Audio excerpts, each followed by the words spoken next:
우선 첫 번째 연사 소개시켜 드리겠습니다. 첫 번째 연사는 좀 전에 말씀드린 것처럼 저희 기계공학과 67학번 안승규 선배님이시고, 안승규 선배님께서는 그 졸업하신 후에 현대건설, 현대엔지니어링 입사하셔가지고 현대건설 부사장을 마치셨고, 이제 근무하신 다음에 이제 그 이후에는 이제 한전기술이라고 하는 여러분들 한전의 자회사 이제 대표이사를 역임하셨고요. 이제 그 기간에 저희 공과대 교우회 전체 그 이 회장도 역임하신 바 있습니다. 현재는 이제 하연산업 대표를 맡고 계십니다. 안승규 선배님 큰 박수로 부탁드리겠습니다.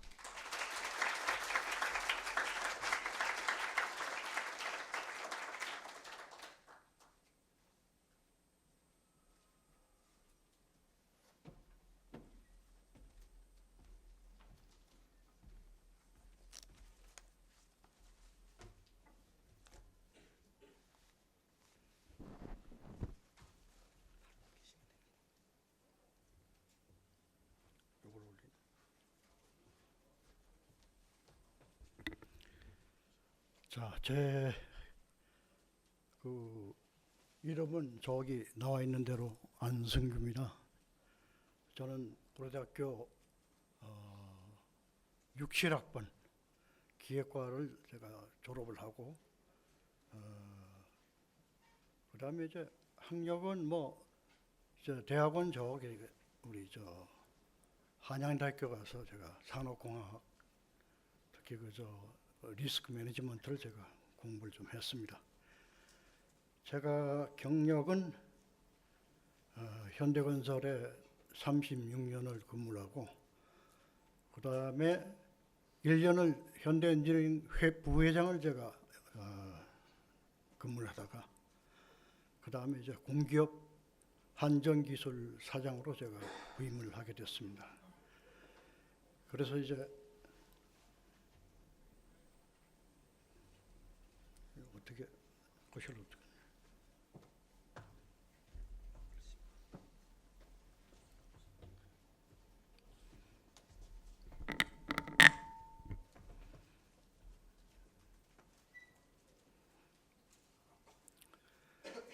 제가 이런 프레젠테이션은 사실은 전에는 현역에 있을 때는 밥 먹듯이 하고, 이게 아마 저기 공기업 사장 끝날 때까지 수천 번을 한 것 같은데, 오래간만에 하다 보니까 이게 잘 안 될 것 같습니다. 여러분 이해를 좀 해주시고,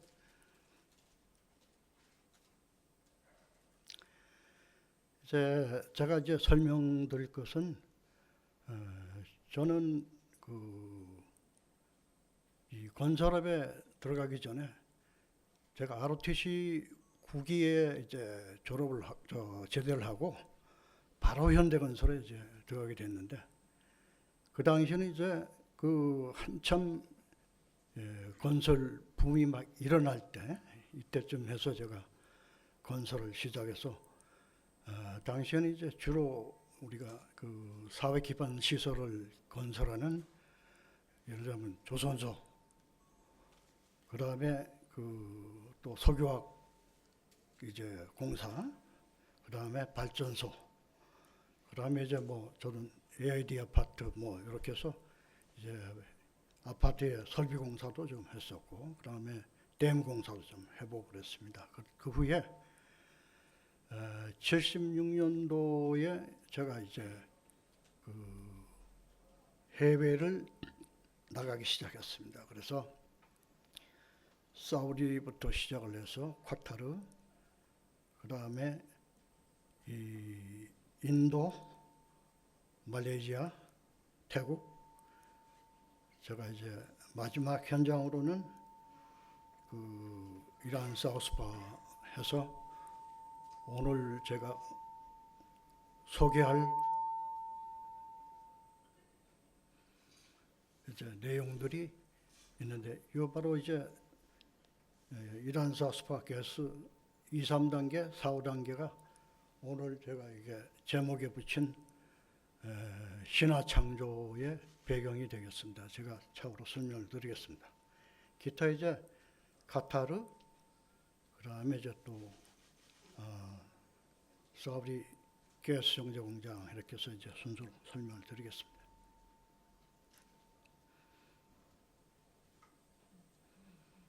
자, 이거는 이제 제가 73년도에 그 군 제대를 ROTC 제대를 하고 나서 처음 부임한 게 여기 한국 카프로락담을 이제 부임을 해서 어떻든 이제 그 당시에는 우리가 이제 주로 EPC를 하는 게 아니라 C를 하는 이런 단계였어요. 그래서 한 1년 정도 근무를 하고 그 다음에 발전소에 가서 또 이제 공사를 하고 아파트 설비 공사를 하고 대형 공사를 하고 그 다음에 이제 76년도 대한민국 이제 건설업체들이 해외로 본격적으로 진출하게 됐던 겁니다. 그래서 요거는 이제 사우디 주벨 해군기지 공사를 이제 스타트를 해가지고 카타르 그다음 인도 나바샤베 항만공사 그다음에 말레이시아 가스 처리 공사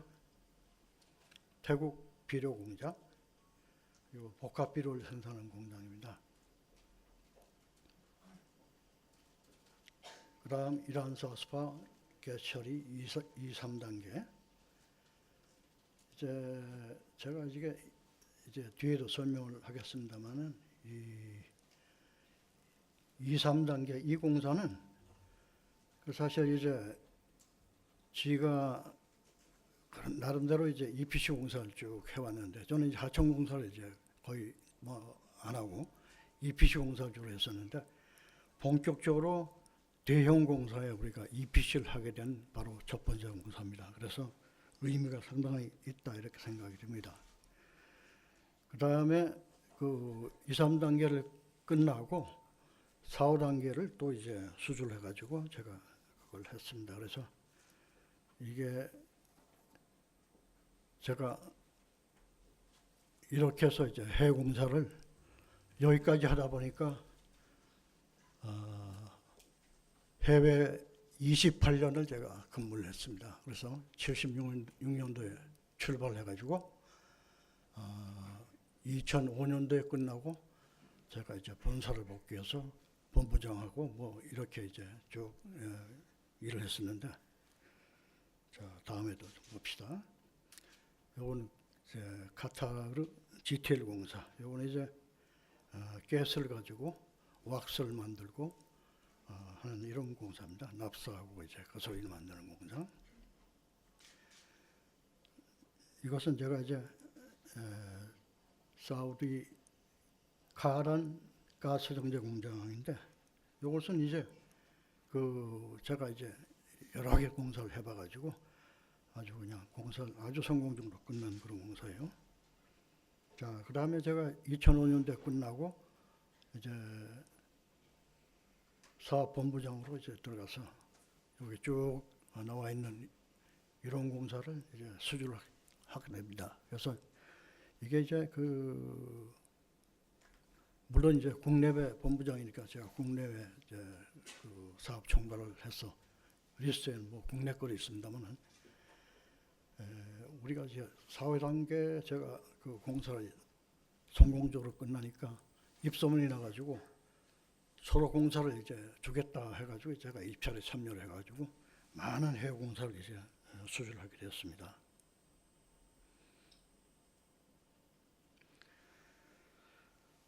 자, 그 다음에 제가 그 현대 건설에서 이제 한정 기술을 넘어오기 전에 현대 엔지니어링 가서 이제 부회장을 하다가 그 다음에 공기업에 이제 제가 그 대표이사로 참여하게 됩니다. 그래서 특히 공기업의 이제 한정 기술은 여러분 뭐 여기 아시는 분은 좀 아시겠지만 주로 이제 원자력 발전소 설계를 주로 하는 이런 회사예요. 그런데 저는 원래 이제 이 플란트 EPC 공사를 제가 주로 하던 사람이니까 여기 가서도 이제 말하자면 그 영업을 원전은 지금 이제 한참 요즘에 신문에 났던 북구라파, 동구라파, 그다음에 서쪽 구라파, 저기 이제 남원까지 다니면서 제가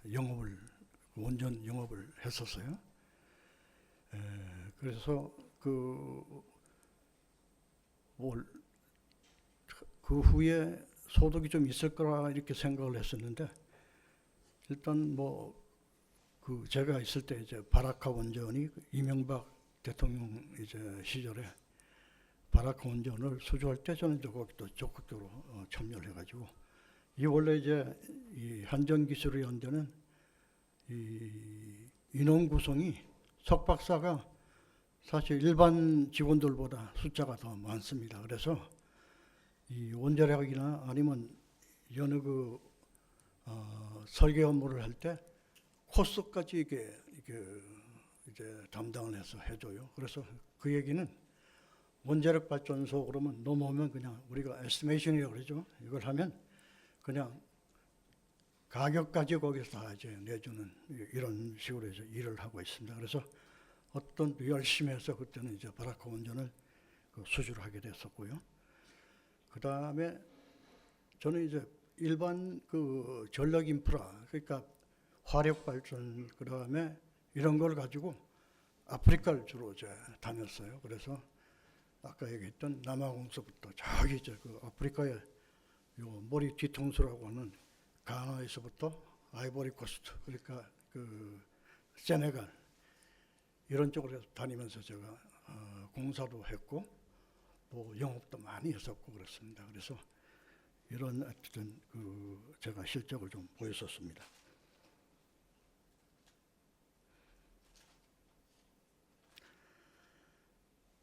그 다음에 오늘 그 교회는 제가 이제 여러분이 이제 이 학교를 그만두면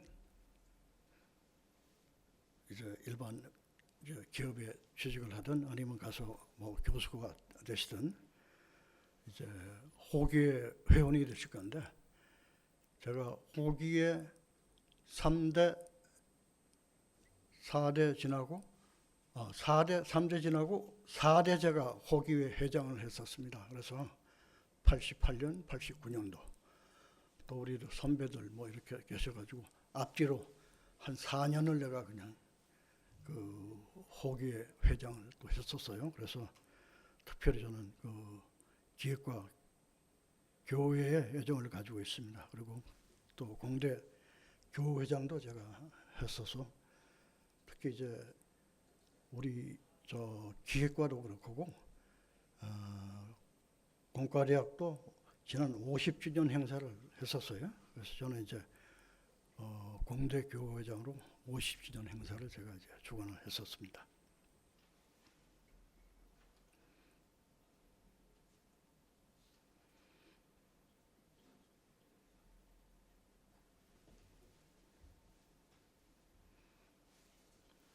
이걸로 합니까? 이걸로 하면 돼?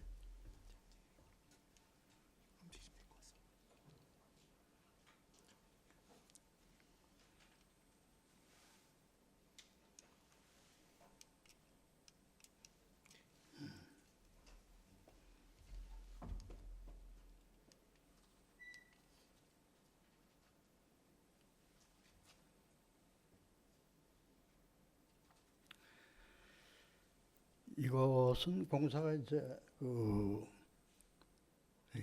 이란에 제가 위치를 하는데 이란의 2, 3단계, 4, 5단계를 아주 성공적으로 이제 수행을 했었습니다.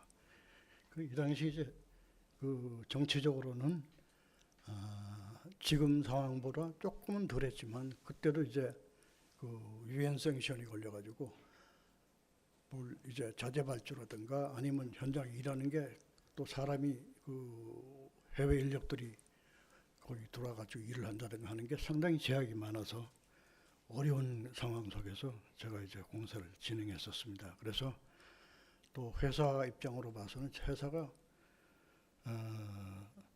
이란에서 회계혁명이 난 것이 1979년이에요. 그래서 지 회사도 1979년도에 이란 북부에 있는 호람샤 지역에 있는 곳에서 석유화학 단지 공사를 하다가 혁명이 나가지고 거기서 이제 똑딱배를 타고 저기 이제 전부 쿠웨이트로 이제 피난을 갔던 그런 그 경험이 있는데 그러고 나서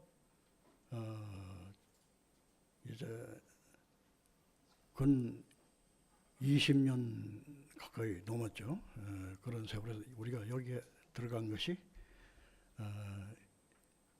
2000년도 이제 시작을 했어요. 그래서 저는 그 당시에 이제 그 전에 저기 태국 비료 공장에 있다가 그 다음에 이제 이란으로 갔는데, 이 이란은 여러분 아시다시피 전체가 그냥 이 기름 바다 위에 떠 있다 이렇게 생각을 하시면 될 것 같습니다. 그래서 이란 북부에 가면 큰 이제 오일필드가 있는데 아바단이라고 있고, 그 밑에 이제 호람샤로 해가지고 아와스 해가지고 이게 전부 이제 기름 덩어리가 붙어 있어요. 그래서 이 공사는 뭐냐? 이 공사는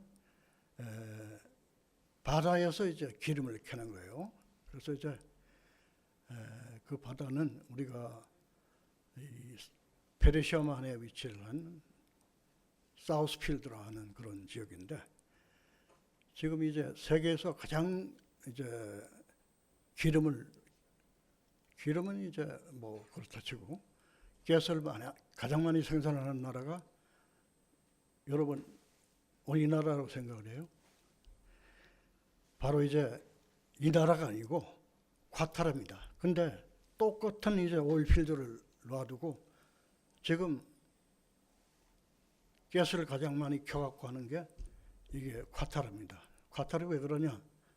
과타르는 여러분 미국하고 아주 관계가 좋죠. 미국 정동사령부가 과타르에 위치를 하고 있습니다. 그래서 과타르는 그런 정치적인 배경도 있고, 그래서 어떻든 이 똑같은 오일필드를 그냥 마음대로 지금 켜고 있어요. 대신 이제 이 이란이라는 나라는 이제 그걸 마음대로 못하는 거예요. 그래서 이란은 뭐 지가 이 공사를 하고 나서 이제 개발을 본격적으로 시작을 했었는데, 어떻든 이제 우리가 시작을 하게 됐습니다. 그래서는 처음에 제가 2000년 99년도죠. 1999년도 제가 10월 달에 이 한국에서 출발을 해가지고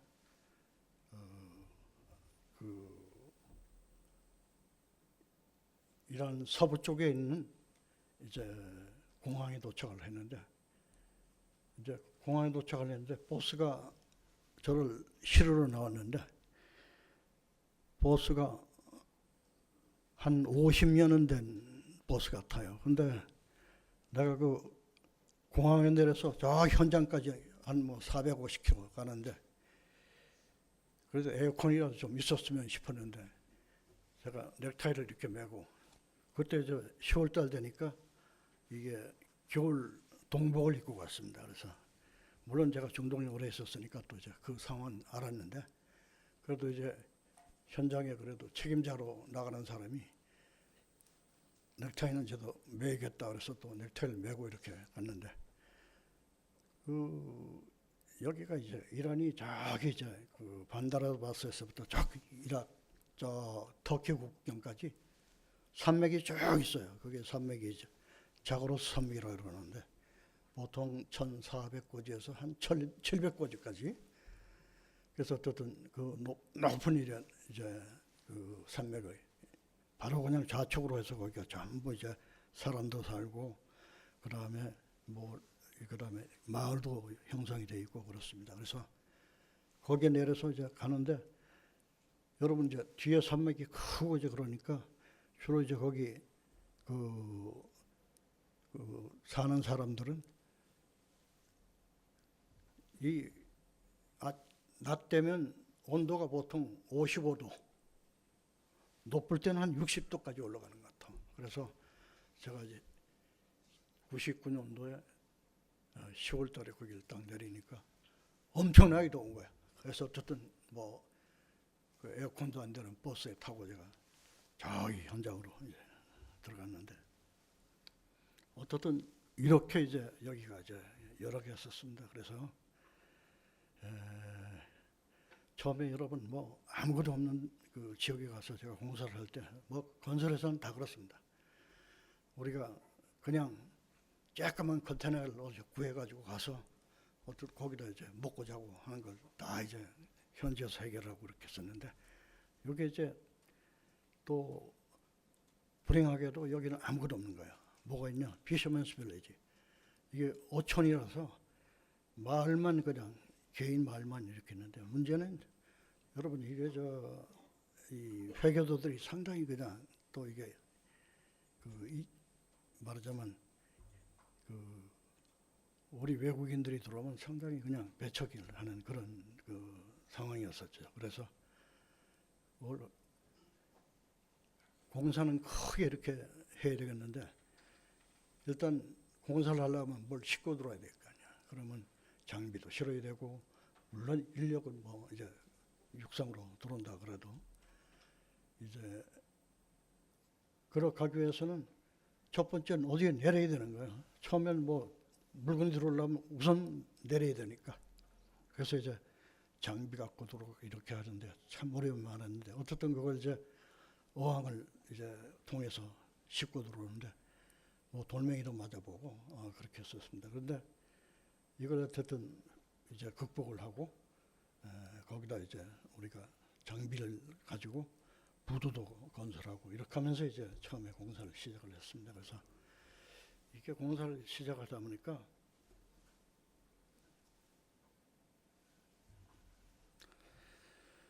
제가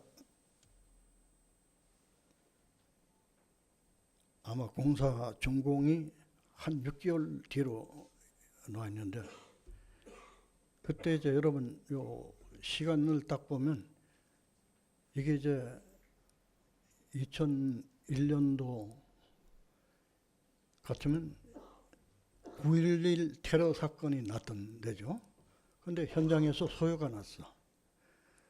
그래서 이제 10월달 한 달 뒤에 이제 소요가 났는데, 이게 아마 누가 보니까 현지 우리 경쟁업체들이 사주를 안 같아요. 그래서 우리 현지에 동원된 상공인들을 그냥 패고 뭐 이렇게 해서 그냥 이제 결국은 제가 상공인들 중에 많은 또 인력은 해외로 또 보내버리고, 또 신규 인력들이 들어오면서 열심히 해서 어쨌든 그래서 2002년도에 공사를 준공을 했습니다. 그래서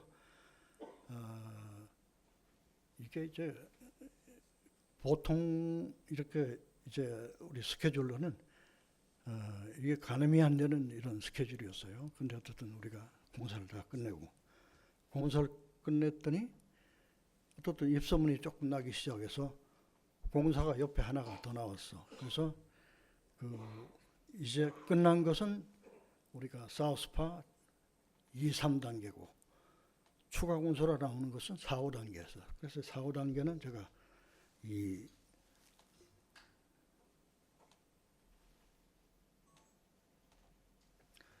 지금 여기 보시는 건 4, 5단계 이제 공사 시작하기 전에 이제 모습이고,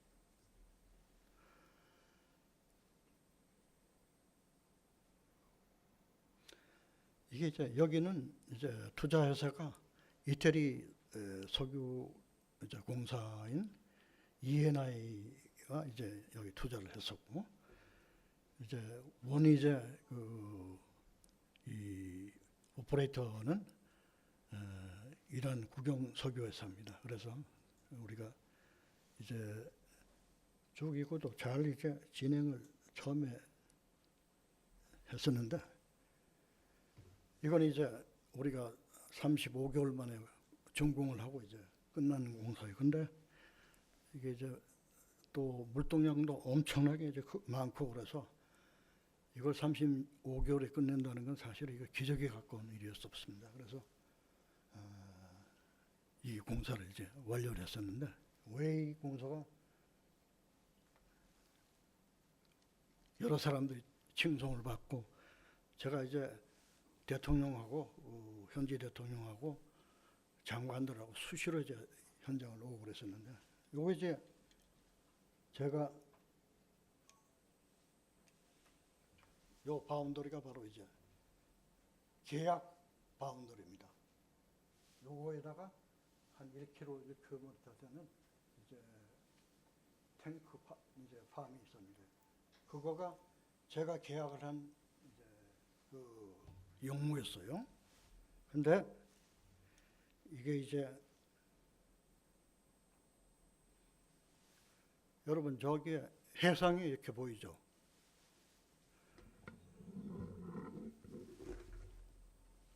저기 끝에 보면 해상이 저 끝에 보이는데 이거 포인터로 이렇게 되나?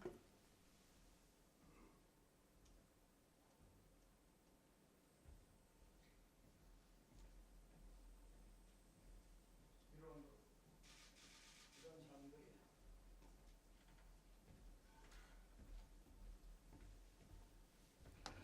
그 사실은 제가 제 영무가 아니었습니다.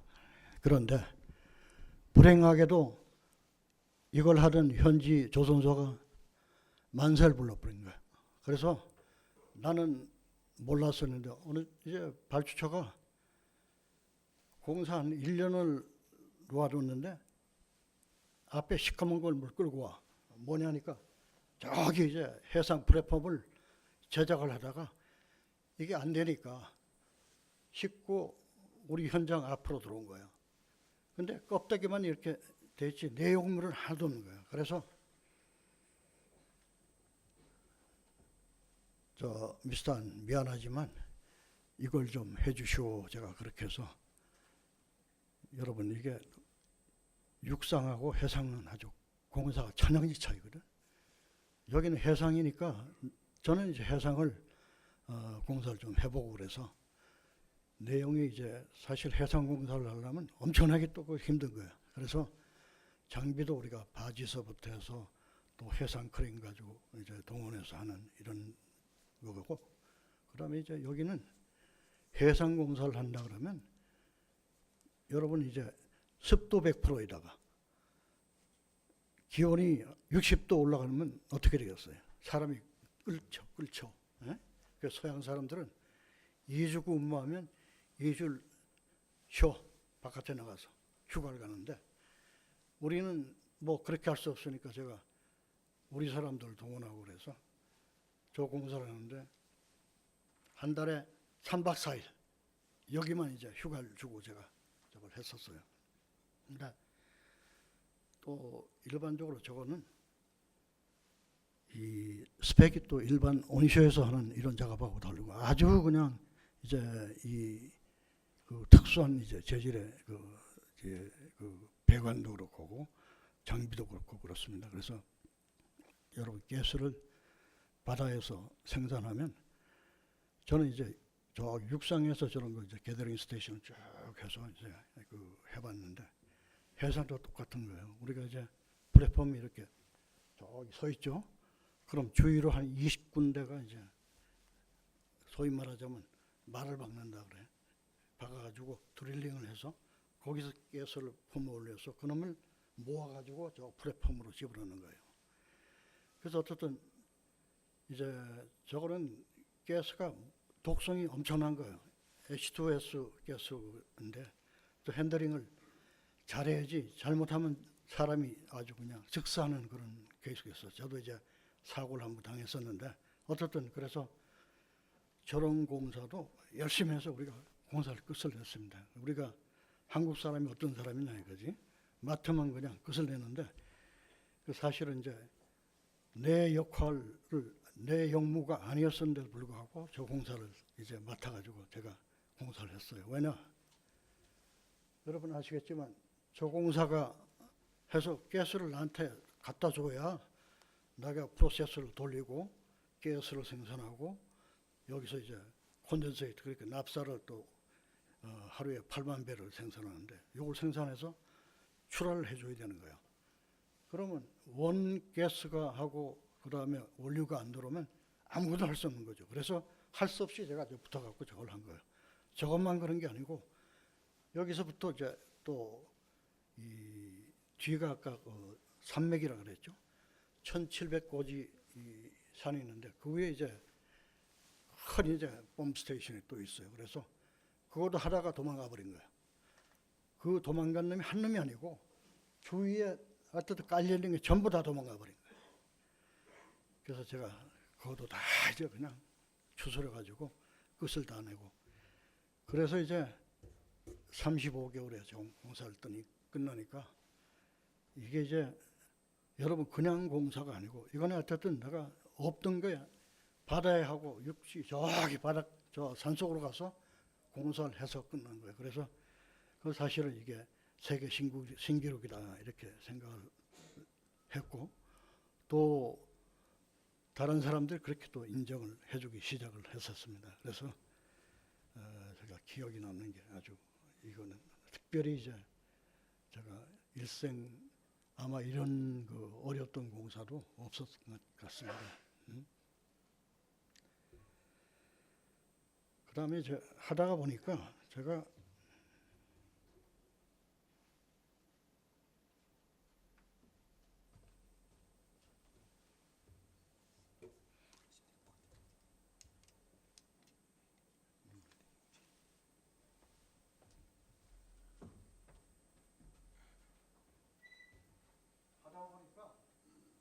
저기 굴뚝이 보이죠? 보입니까?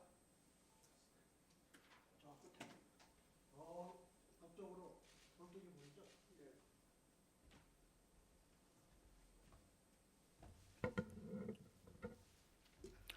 굴뚝이 폭발을 했습니다. 저게 제가 준공이 2005년도 3월 달에 준공을 하게 되어 있는데 2004년도 9월 1일 날 저 굴뚝이 폭발을 해버린 거예요. 그래서 어떻든 저는 이제 저런 걸 많이 해봤으니까 저게 뭐 설계가 이상하다 하고 이렇게 생각을 했었죠. 처음부터. 근데 이제 시운전을 하다가 보니까 그냥 펑 하고 그냥 깨지기 시작하는데 어떻든 파편이 튀어서 한 사방 1km 정도 나가고 이렇게 했는데 제가 여러분 저게 이제 꼭대기 보면 전부 바나가 있어요. 바나가 있는데 저 바나는 이제 커스텀 메이드 이제 가서 주문을 해가지고 우리가 만들어 오는 거예요. 얼마 걸리냐? 빨라야 2년 반. 그러면 내일 모레 6개월 후에 준공하게 돼 있는데 그게 되겠어요? 그래서 제가 어떻든 수소문을 하자 그래가지고 전 세계 다 이제 저걸 혹시 비슷한 용량 그 바늘을 갖고 있는 데를 찾아라 해가지고 제가 노력을 해서 찾았습니다. 리비아 저기 사막에 들어가 있는 저런 바늘을 찾아가지고 제가 싣고 들어오고 그다음 밑에 철구조물 이런 것들은 전부 한국에서 여기 안산에 있는 한국 업체로 이제 여기서 제작을 시키고 2개월 만에 딱 여기서 준비를 해서 그 수송기도 세계에서 제일 그냥 그 큰 수송기 소련 군용기를 동원해가지고 그걸 싣고 이제 저기 두바이로 가서 제가 약속을 하길 내가 100일에 했는데 한 92, 3일 정도 됐을 거예요. 제가 딱 이제 불을 붙여가지고 끝냈습니다. 그래서 이런 이제 내용들이 사실은 이게 아마도 그 발주처를 감동을 시켰는 게 아니냐 그렇게 생각이 듭니다. 그래서 여러분 이게 이제 끝날 때쯤 돼서 이 준공식에 온 그 대통령이 이렇게 얘기를 한 거예요.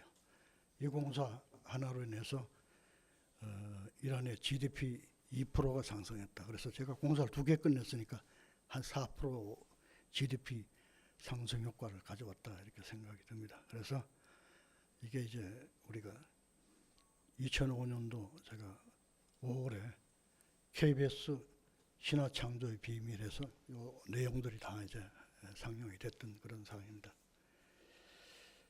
자, 그러고 뭐 요건 이렇게 설명을 드리고 여러분 혹시 뭐 질문 사항이 있으면 제가 질문 받겠습니다. 네, 감사합니다. 질문 있을까요?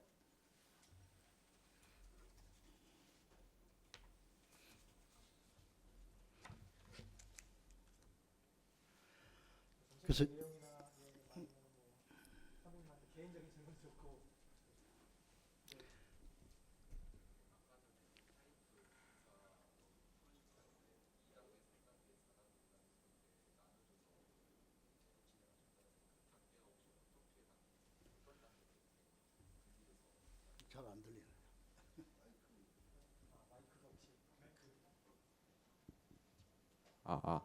그 아까 전에 파이프 공사 얘기하실 때 2단계, 3단계랑 그 4단계, 5단계로 이렇게 나눠서 공사할 프로젝트를 하셨다 했는데 그 단계가 어떤 기준으로 그렇게 나눠져서 프로젝트를 진행하신 건지 궁금해서. 이제 우선 이제 투자 회사가 달라요.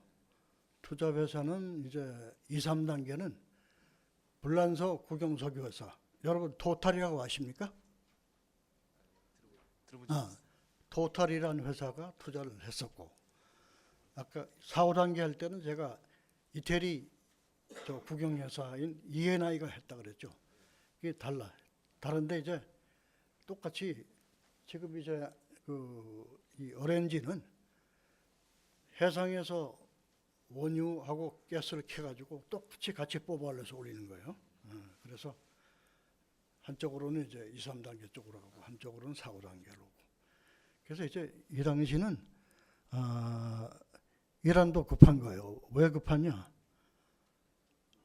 이 콰타르가 1년에 거의 한 1억 톤씩 그냥 그 LNG를 이제 생산을 하는데 여기는 LNG 생산을 하나도 못하고 있는 거예요. 그래서 이제 급하게 이렇게 하려고 추진을 했는데 사실은 잘 안 되는 거예요. 그래서 우리 여기 그 후에 한국 업체들도 많이 달려들고 그래서 해봤었는데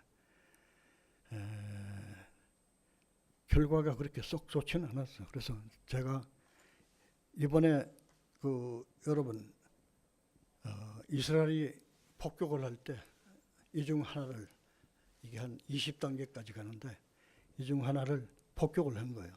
그래서 제가 이제 속으로는 우리가 건설한 거는 아니지 하고 생각을 한 게 왜냐? 이 가스 공장은 이 불꽃이 아주 높이 올라가면 그건 안 되는 공장이야. 왜? 가스를 높이 올라간다는 얘기는 이게 옵스펙, 그러니까 스펙이 맞지 않는 가스가 나와가지고 태워버리는 저기 가스가 길이가 길어지는 거. 그래서 비행기에 봤을 때 불꽃이 제일 긴 놈을 때리는 거지 요만한 놈을 누가 때리겠어? 아마 저 옆에 있는 다른 공장을 한번 때린 것 같습니다. 자, 뭐 또 질문사항 있어요?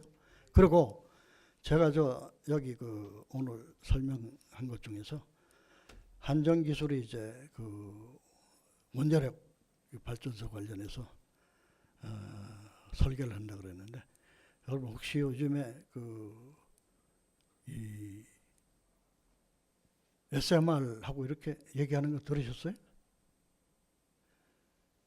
MSR 뭐 이렇게도 얘기를 하고 여기 스몰 이제 모듈러 타입의 이제 리액터인데 혹시 이런 것도 여러분 이제 또 흥미가 있으시면 우리 교우 중에 박사들이 많아. 박사를 한번 초청을 하시면 강의 아마 잘 들으실 수 있을 거예요. 그래서 이게 공과대학이 그럼 뭐 원자력이 뭘 우리하고 관련 없지 그러는데 사실은 뭐 고려대학 출신들이 많지는 않습니다. 그래도 원자력 쪽에도 박사들이 좀 이제 고려대학 출신들이 또 기획과 출신도 있고 그래요. 그래서 흥미가 있으면 또 추가로 부르면 아마 와서 좋은 강의를 해드릴 겁니다. 혹시 다른 질문 혹시 있을까요? 어떤 질문 상관없습니다.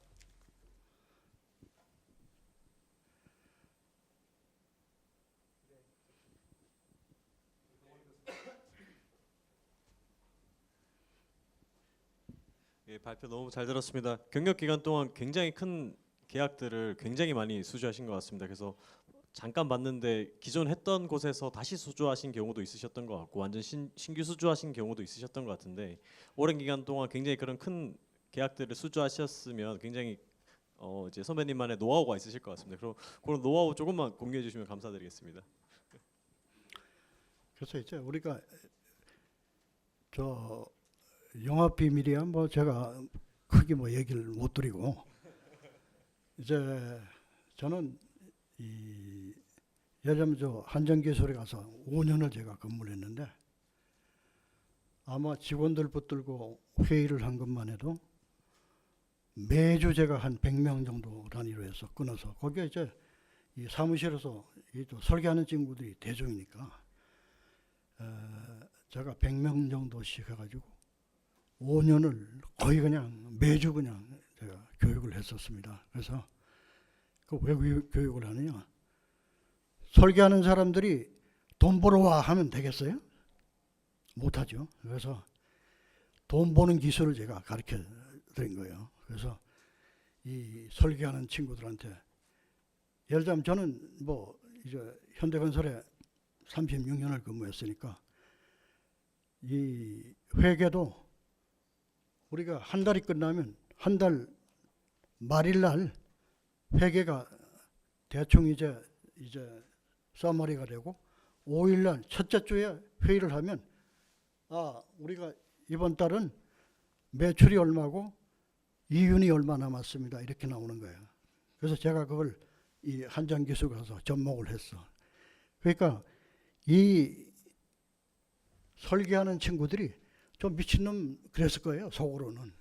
근데 어쨌든 저는 이제 그렇게 해서 교육을 한 5년 시켜가지고 많은 또 해외공사를 제가 한전기술에서도 고공사를 했었는데, 그래서 노화라는 게 뭐 이제 예를 들면 제일 큰 현장 같은 데는 인력이 한 19,000명 됩니다. 19,000명에다가 직원급만 해서 한 1,500명, 한국 사람 250명, 그 다음에 상국인 근로자 한 3,000명, 이렇게 해서 제가 그 많은 인력을 이제 말하자면 통솔을 하려고 그러면 뭐가 가장 중요하냐? 저는 소통이 가장 중요하다 그렇게 생각을 해요. 그래서 어쨌든 아침에도 소통을 하고 어디서 가서도 조금만 속으로 모아서 또 하고 하청업소 가서 제가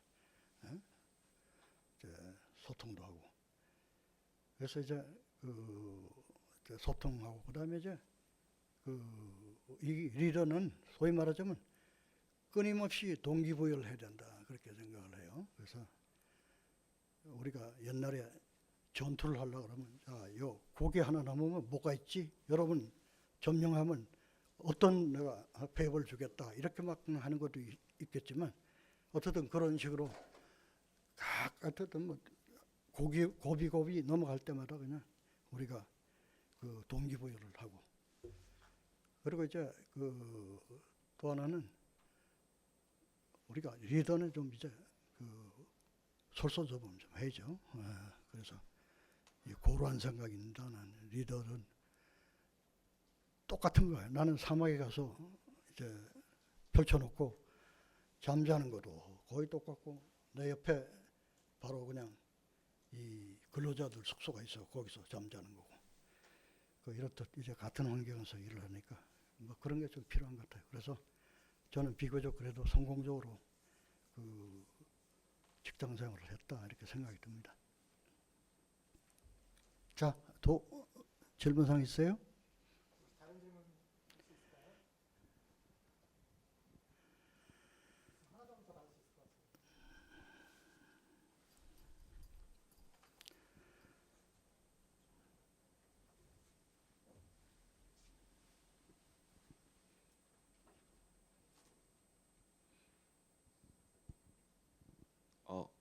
선배님 강의 잘 들었습니다. 제가 듣다 보니 궁금한 게 하나 생겨서 여쭤보는데, 혹시 현대건설에 들어가서 약 28년 동안 해외에 계셨다고 하셨는데 그때마다 일과 본인만의 삶에 대한 밸런스를 흔히 말해서 워라밸이라고 하는 걸 어떻게 잡으셨는지, 혹은 포기하고 일을 택하셨는지에 대해서 궁금해서 질문 드립니다. 아주 중요한 얘기네요.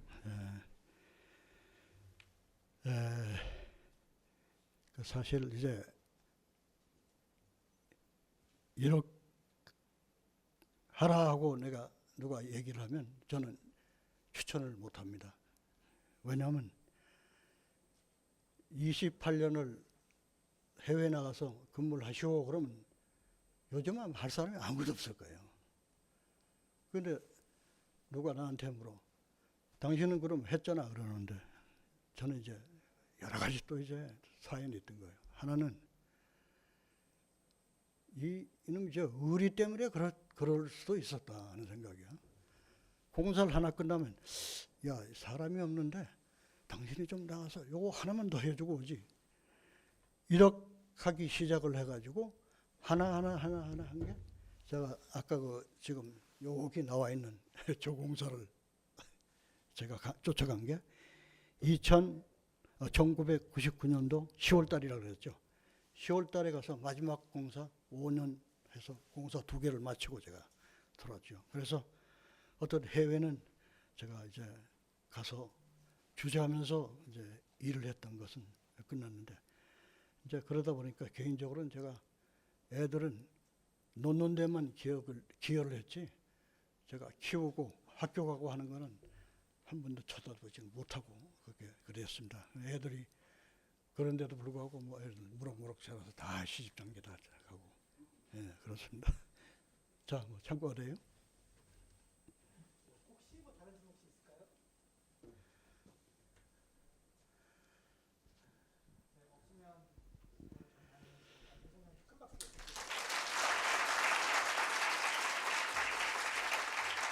자, 이거 오늘 이 포럼 준비해 준 우리 저 학부장님 고맙습니다. 그리고 우리 저기 호기회 호경회 또 우리 전현 그 회장님들 고맙습니다. 자.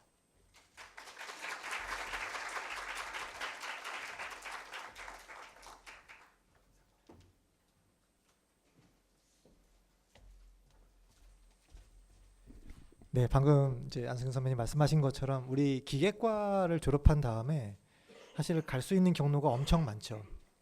그리고 원자력 발전 아까 말씀하셨는데 SMR 같은 경우도 그렇고 우리 출신 중에 그러니까 우리 여러분 선배님들이죠. 중에 지금 한정기술이나 한수원에도 굉장히 많이 가 있거든요.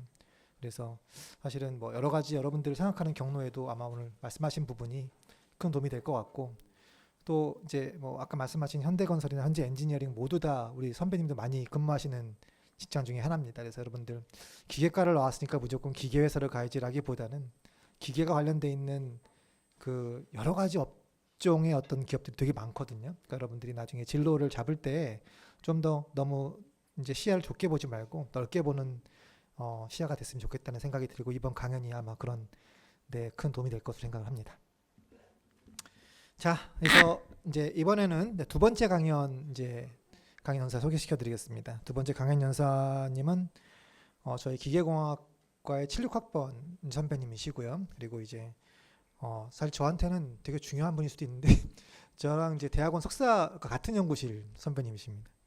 그리고 그 학교 졸업하신 후에는 이제 박사를 받으시고 나서 이제 표준과학연구원에 입사하셔서 표준과학연구원에서 이제 원장을 지내셨고요.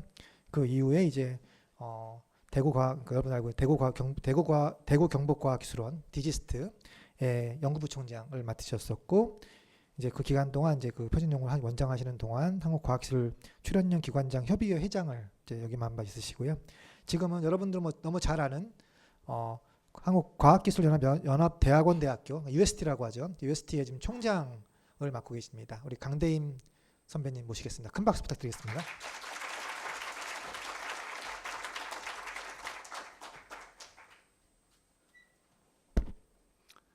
예, 반갑습니다. 76학번 강대임입니다. 오늘 여러분 선배님들을 비롯해서 후배 여러분들을 만나 뵙게 돼서 굉장히 기쁩니다. 제가 1976년에 우리 고려대학교 공과대학을 입학했고 1982년 석사를 끝낸 다음에 대전에 내려간 이후에는 제가 우리 고대 기계공학과에 두 번째 왔습니다. 첫 번째는 아까 우리 최봉희 교수님이 소개해드린 대로 표준과학연구원장을 제가 2011년부터 14년까지 했는데 그 중간에 우리 정진택 전 총장님께서 그 당시 아마 공과대학장님을 하셨었던 걸 기억이 되는데 후배들을 위해서 한번 특강을 해달라고 해서 한번 왔고 오늘 두 번째로 왔습니다. 하여간 여러분들을 만나 뵙게 다시 한번 감사드리고 강연을 좀 해달라 그래서 어떤 강연을 할까 하다가 제가 지난 약 43년간 1982년에 제가 이제 학교를 떠났으니까 43년 동안의 제 인생에서 키워드는 꿈이었습니다. 오늘 정진택 총장님도 꿈에 대해서 말씀을 드리는 것 같은데 그런 꿈을 어떻게 꿨고 또 어떻게 이루었고 한 거를 여러분들과 공유하고 싶습니다. 그래서 나는 어떤 꿈을 꾸었나를 먼저 말씀을 드리면 이 사진은 여러분들과 같이 그 대학교 생활을 할 때 이 모습이고 6년간의 그 이 공부를 끝내고 제가 한국표준연구소에 갔습니다. 지금은 한국표준과학연구원. 한국표준과학연구원을 어떻게 들어갔는지에 대해서는 좀 이따 말씀드리도록 하고 약 20년 동안 연구실에서 열심히 연구한 이후에 이달의 과학기술자상 그 당시에는 이달의 과학기술자상을 줄 때 장관이 수상자와 기관장 또 가족을 초청해서 직접 상을 수상하고 또 이렇게 오찬까지 해줬습니다. 요 근래는 뭐 이달의 과학자상이 워낙 많이 나오고 또 올해의 과학자상이 나왔기 때문에 그렇게 크게 대접받고 있지 못한데 그 당시에는 이달의 과학자상밖에 없었기 때문에 그랬던 기억이 납니다. 그리고 2009년에는 제가 또 국제기구의 회장을 맡아서 역임을 했고요. 2011년에 원장이 됐습니다. 그리고 나서 아까도 설명했었지만 디지스트의 연구부총장 또 벤처기업의 CEO를 한 2년 반 하다가 올해 유 총장이 역임을 했습니다. 이거에 대해서 좀 말씀을 드리도록 하겠습니다. 먼저 이제 표준과학연구소, 지금 표준과학연구원에서 말씀을 드리면 아마 우리 학생들이 표준과학연구원에서 아시는 분 혹시 있나요? 혹시 표준과학연구원에서 하는 사람 손 들어보세요. 아마 대부분 잘 모를 것 같아요. 표준과학연구원은 사실은 우리가 과학기술을 하는 분들한테는 굉장히 중요한 기관입니다. 여러분들 지금 이제 학부에서 여러 가지 실험 실습을 하시죠. 그러면 실험 실습을 할 때 모든 것들 아마 측정을 할 것입니다. 아까 우리 안승규 선배님도 현대건설이나 기업에 가 계셨지만 기업에서 여러 가지 일을 할 때 모든 게 측정을 통해서 제품이 만들어지고 또 조립이 되고 또 검사를 하는 그런 시스템인데 이 측정 표준을 국가 표준으로 만드는 기관이 한국표준과학연구원입니다. 조선 시대에 이제 암행어사가 여러분들은 마패만 갖고 다니는 줄 알고 계시는데 마패보다 더 중요한 게 여기 보이는 유척입니다. 유척. 이 유척은 노쇠로 만들어진 조선 시대의 자인데 그 당시엔 자가 지금같이 미터로 돼 있지 않고 척이라고 하는 기준으로 5개의 자가 있었어요. 그러니까 이런 자가 여러 가지 좀 모양이 보이시죠? 이 척을 옷감을 재는 척이 따로 있었고 또 무기에 관련된 자가 따로 있었고 땅을 재는 자가 다 따로 있었습니다. 그런 자를 요 사각형 자 안에 하나로 담아 있는 게 바로 유척이고 이게 지금 얘기하는 표준과학연구원의 기준이 되는 표준입니다. 그러니까 조선시대 아시다시피 우리가 세금을 낼 때 지금 같은 화폐가 있었대요. 화폐로 세금을 낸 게 아니라 옷감이나 곡식물을 직접 냈어요. 그러니까 이 지방 수령들이 옷감을 재는 자를 속이거나 또는 옛날에는 쌀을 지금같이 킬로그램으로 잰 게 아니라 되를 썼습니다. 여기 그 되가 보이시죠? 이 되의 크기를 속여서 백성을 수탈했습니다. 그러니까 암행어사는 지방 수령, 지방을 가서 그 지방에 쓰고 있는 자나 되가 국가 기준에 맞는지를 이 유척을 통해서 확인을 했고 그게 맞지 않으면 이제 처벌을 하는 겁니다. 그래서 제가 원장 할 때 박문수 아시죠? 암행어사 하면 박문수가 떠오르는 말. 박문수의 힘은 마패에서 나오는 게 노쇠 좌로부터 나온다. 이런 글을 썼던 기억이 납니다. 도량형은 여러분들 잘 아시겠지만 이 표준에 대해서 굉장히 정확한 측정은 시간입니다. 여기 제가 이제 원장이 됐을 때 2012년에 나온 기사인데 그 당시 이제 주식이 우리가 이렇게 어떤 그 회사가 상장이 폐지가 되면 주식거래가 되질 않죠. 그 1초 사이에 8억 원 정도가 이 휴지가 됐다는 기록이 나옵니다. 혹시 여러분들 그 올림픽 게임을 할 때 이 측정을 몇 초까지 하는지 혹시 아시는 분? 우리가 올림픽 하면 100m도 하고 뭐 수영도 여러 가지 하잖아요. 그러면 얼마로 측정을 해서 메달을 결정합니까? 아시는 분 혹시 있나요? 0.01초까지 합니다. 근데 측정은 0.001초까지 한 다음에 공식 기록은 0.01초로 해서 하는데, 우리가 일상생활에서는 뭐 1초, 몇 초 크게 중요하지 않죠. 그런데 산업에서는 굉장히 중요합니다. 우리가 여러분들 휴대폰을 동시에 굉장히 많은 사람이 동시에 이렇게 사용할 수 있는 것도 이 시간을 굉장히 잘게 쪼갤 수 있기 때문에 가능한데, 그러려면 굉장히 정확한 시계가 있어야 됩니다. 그래서 저희 표준과학연구원에는 지금 현재 300만 년에 1초밖에 틀리지 않은 표준기를 갖고 있습니다. 표준시계. 이와 같은 시계가 아니라 시계가 실험실 이 하나 정도의 규모로 되어 있는 시계를 갖고 대한민국의 표준을 다 공급합니다. 그래서 이 표준시 개발에 관련된 일의 핵심은 또 굉장히 극조원에서 여러 가지 이 측정을 해야 되기 때문에, 아마 요즘 여러분들 기사 보셨을 거예요. 양자 컴퓨터 개발을 한국표준과학연구원에서 주도하는 게 바로 이런 굉장히 정확한 시계 개발을 해왔기 때문에 양자 표준기에 주관을 하고 있다. 최근에 그 장관님께서 표준과학연구원을 방문해서 한 이렇게 사진이고, 이 시간 분야에만 노벨상이 7명이나 나왔습니다. 굉장히 정확한 걸 하는 게 이제 표준과학연구원이라는 말씀을 드리고요. 그래서 여러분들 그 기본 단위, 국제 단위계에서 기본 단위 7개는 잘 아시죠? 저는 표준과학연구원에 갔을 때 질량연구실로 갔습니다. 그래서 어떤 분이 저한테 어떻게 표준과학연구소를 갔느냐?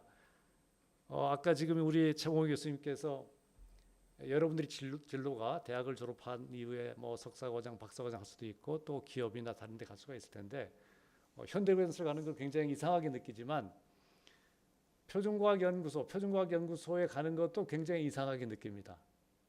그런데 사실은 기계공학한 여러분들은 모든 분야의 근간이 다 기계로 이루어지기 때문에 어느 분야든 갈 수가 있습니다. 아까 원자력 발전소도 얘기했지만 원자력 연구원도 갈 수가 있고 기계연구원, 생산기술연구원, 모든 분야에 갈 수 있다는 걸 말씀드리고, 표준과학연구원도 물리가 굉장히 많지만 물리, 화학다 많은 인력이 기계공학 전공자입니다.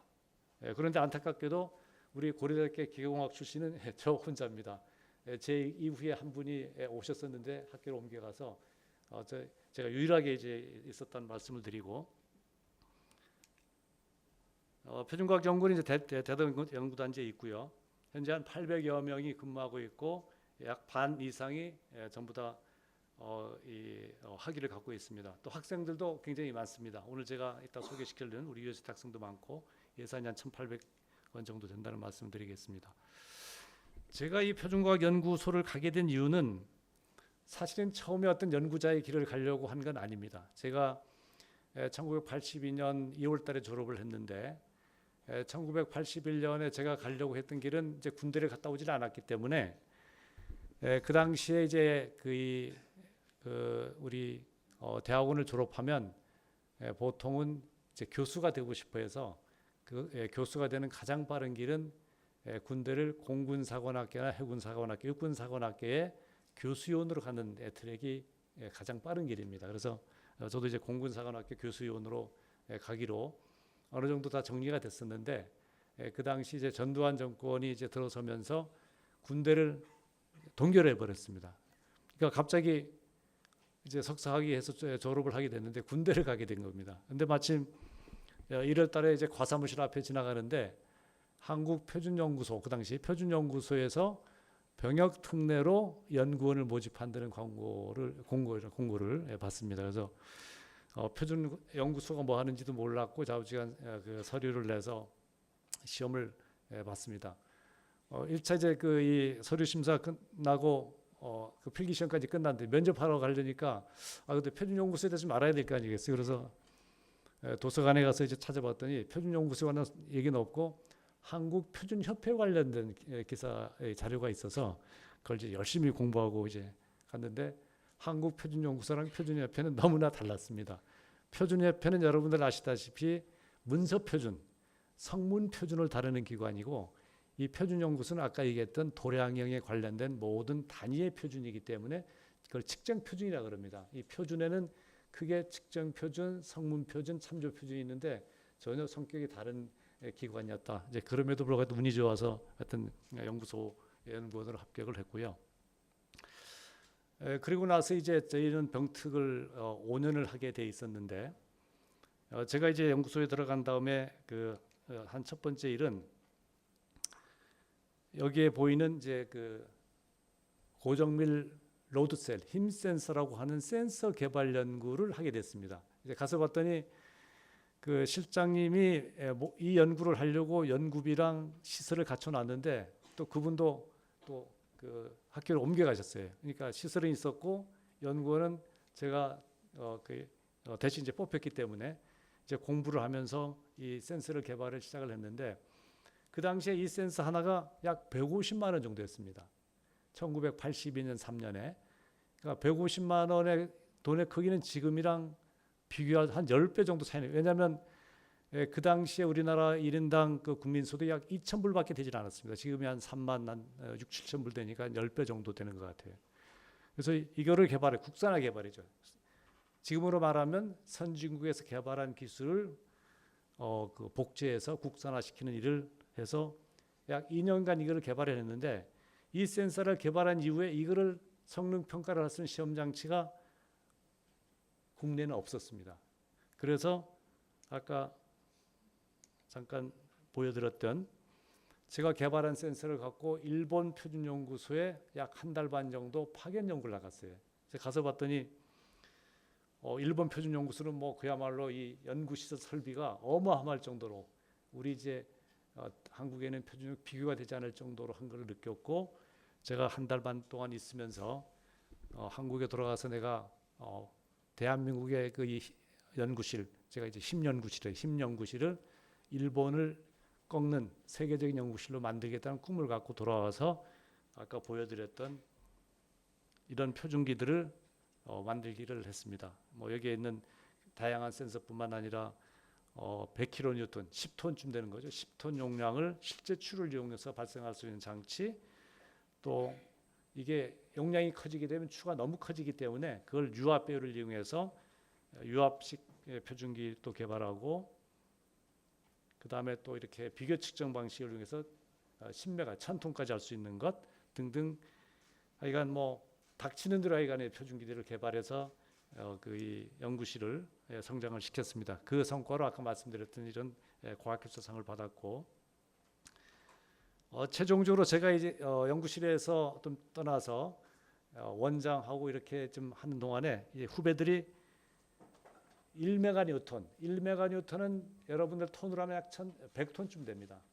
이 표준기는 세계에서 약 세 번째 정도 되는 규모이고 정확도도 세 번째 이상 되는 거기 때문에 제가 얘기했던 아까 일본 표준연구소를 뛰어넘어서 세계 3위권의 연구실로 성장시킬 수 있었다는 말씀을 드립니다. 이 표준기는 총 중량이 한 180톤 되고 크기가 한 18m가 되기 때문에 일반 건물에 넣을 수가 없어서 이 표준기를 위해서 이 건물을 별도로 지었습니다. 지어서 이 안에 넣고 오늘 자세히 설명드리지는 않지만 이런 추를 이용해서 힘을 발생시키게 되면 굉장히 중요한 것은 이 추의 질량을 이 추 하나가 약 10톤쯤 됩니다. 추의 질량을 100만 분의 1까지 정밀하게 측정하고 맞추는 작업. 그 다음에 추가 우리 공기 중에 이렇게 매달아 놓으면 중력에 의한 힘이 발생하는데 이 중력은 중력과 속도가 위치에 따라서 높이에 따라 다릅니다. 그러니까 요 지금 이렇게 조그만 이 그림이 이제 중력을 또 100만 분의 1 이상까지 정밀하게 측정할 수 있는 표준기로 측정해서 모든 걸 보정하도록 되어 있습니다. 국제기구 회장했다는 말씀드렸고요. 원장했고 그러다가 이제 원장이 끝나고 난 다음에 그 대구에 있는 대구 경북과학기술원의 융합연구원장 겸 연구부총장으로 갔습니다. 여기에 이제 간 이유는 여기 원래는 이제 연구원들이 먼저 있었던 그 기관이었는데 나중에 학교가 만들어졌습니다. 그러니까 교수와 연구원들이 같이 있는 국내에서 거의 유일한 기관입니다. 그래서 연구원들하고 이제 교원들하고 어떻게 하면 협력 연구를 통해서 기관을 발전시킬 수 있는 그 숙제를 받고 약 3년간 가 있었습니다. 그리고 나서 이 연구원들은 정년이 지금 61세에 퇴직하는 연구원이 있고 65세 퇴직하는 연구원이 있습니다. 그러니까 우수연구원 트랙에 들면 65세까지 가게 돼 있는데 저는 이제 우수연구원 트랙에 있기 때문에 정년을 한 4년 남겨두고 이 지인 한 분이 벤처 기업을 인수를 했다고 그러면서 이 기업에 좀 경영을 맡아달라 그래서 임기 4년을 남겨두고 벤처 기업의 CEO로 갔습니다. 벤처 기업은 이 수소를 액화시켜서 그걸 저장하고 운송하고 하는 그런 게 관련된 기술을 개발하는 회사였는데 굉장히 좋은 기술이지만 하여간 크게 키우지는 못하고 나왔고 그 이후에 충남대학교 교수 등등 하다가 현재 US 총장으로 왔습니다. 약 40여 년을 연구소, 학교, 산업체에 있으면서 그동안 제가 이렇게 여러 가지 어려운 환경 속에서도 많은 이 성과를 이뤄낼 수 있던 동기가 무엇일까 생각해 봤더니 그거는 끊임없이 제 꿈을 가져갔고 꿈을 달성하기 위해서 여러 가지 일을 했습니다. 그래서 그거의 원천이 무엇인가를 따져봤더니 7가지의 요소들이 있는 걸 고민을 해서 제가 레인보우 리더십이라는 걸 만들었습니다. 레인보우 리더십에 대해서 여러분들과 나누는 시간을 좀 갖도록 하겠습니다. 그래서 하여튼 오늘 이따가 이제 우리 정 총장님께서 이제 큰 꿈이 여러분의 인생이 크게 달리한다고 말씀을 이제 주셨는데 그러한 여러분들이 꿈을 꾸면 그 꿈을 이룰 수 있도록 어떻게 하면 좋겠다는 것을 나누도록 하고요.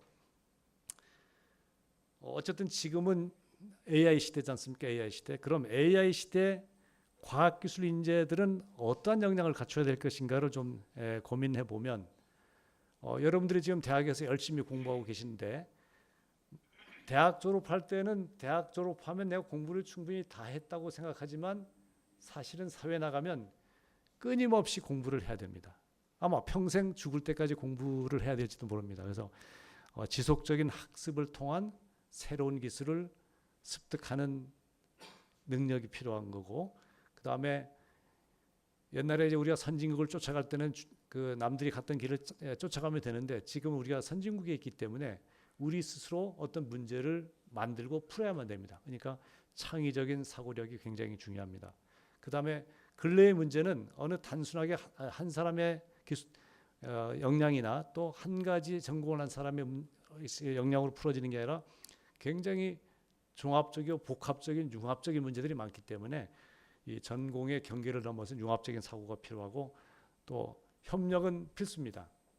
앞으로 어쩌면 이제 AI 그동안은 사람과 사람 간의 협력만 우리가 주로 얘기를 했는데 어쩌면 앞으로는 AI와 또는 기계와 협력하는 그러한 협력의 능력이 필요합니다. 그래서 그런 걸 담아서 제가 우리 UST 총장이 되면서 사시, 창의, 융합, 협력, 도전 여기 보면 다 C가 다 붙죠. 크리에이티비티, 컨버전스, 콜라보레이션, 챌린지 4시행 인재가 결국은 미래에 필요한 인재다. 그렇게 정의를 했고요. 가치 창출형 인재는 이 4C를 베이스로 단순하게 우리가 여러분들의 어떤 전문적인 전문성을 뛰어넘어서 산업이나 사회 경제의 지속적인 혁신이나 변화를 이끌어낼 수 있는 인재가 돼야 된다는 게 제가 이 캐치프레이즈로 그거 들고 나온 겁니다. 가치 창출형 인재가 되자.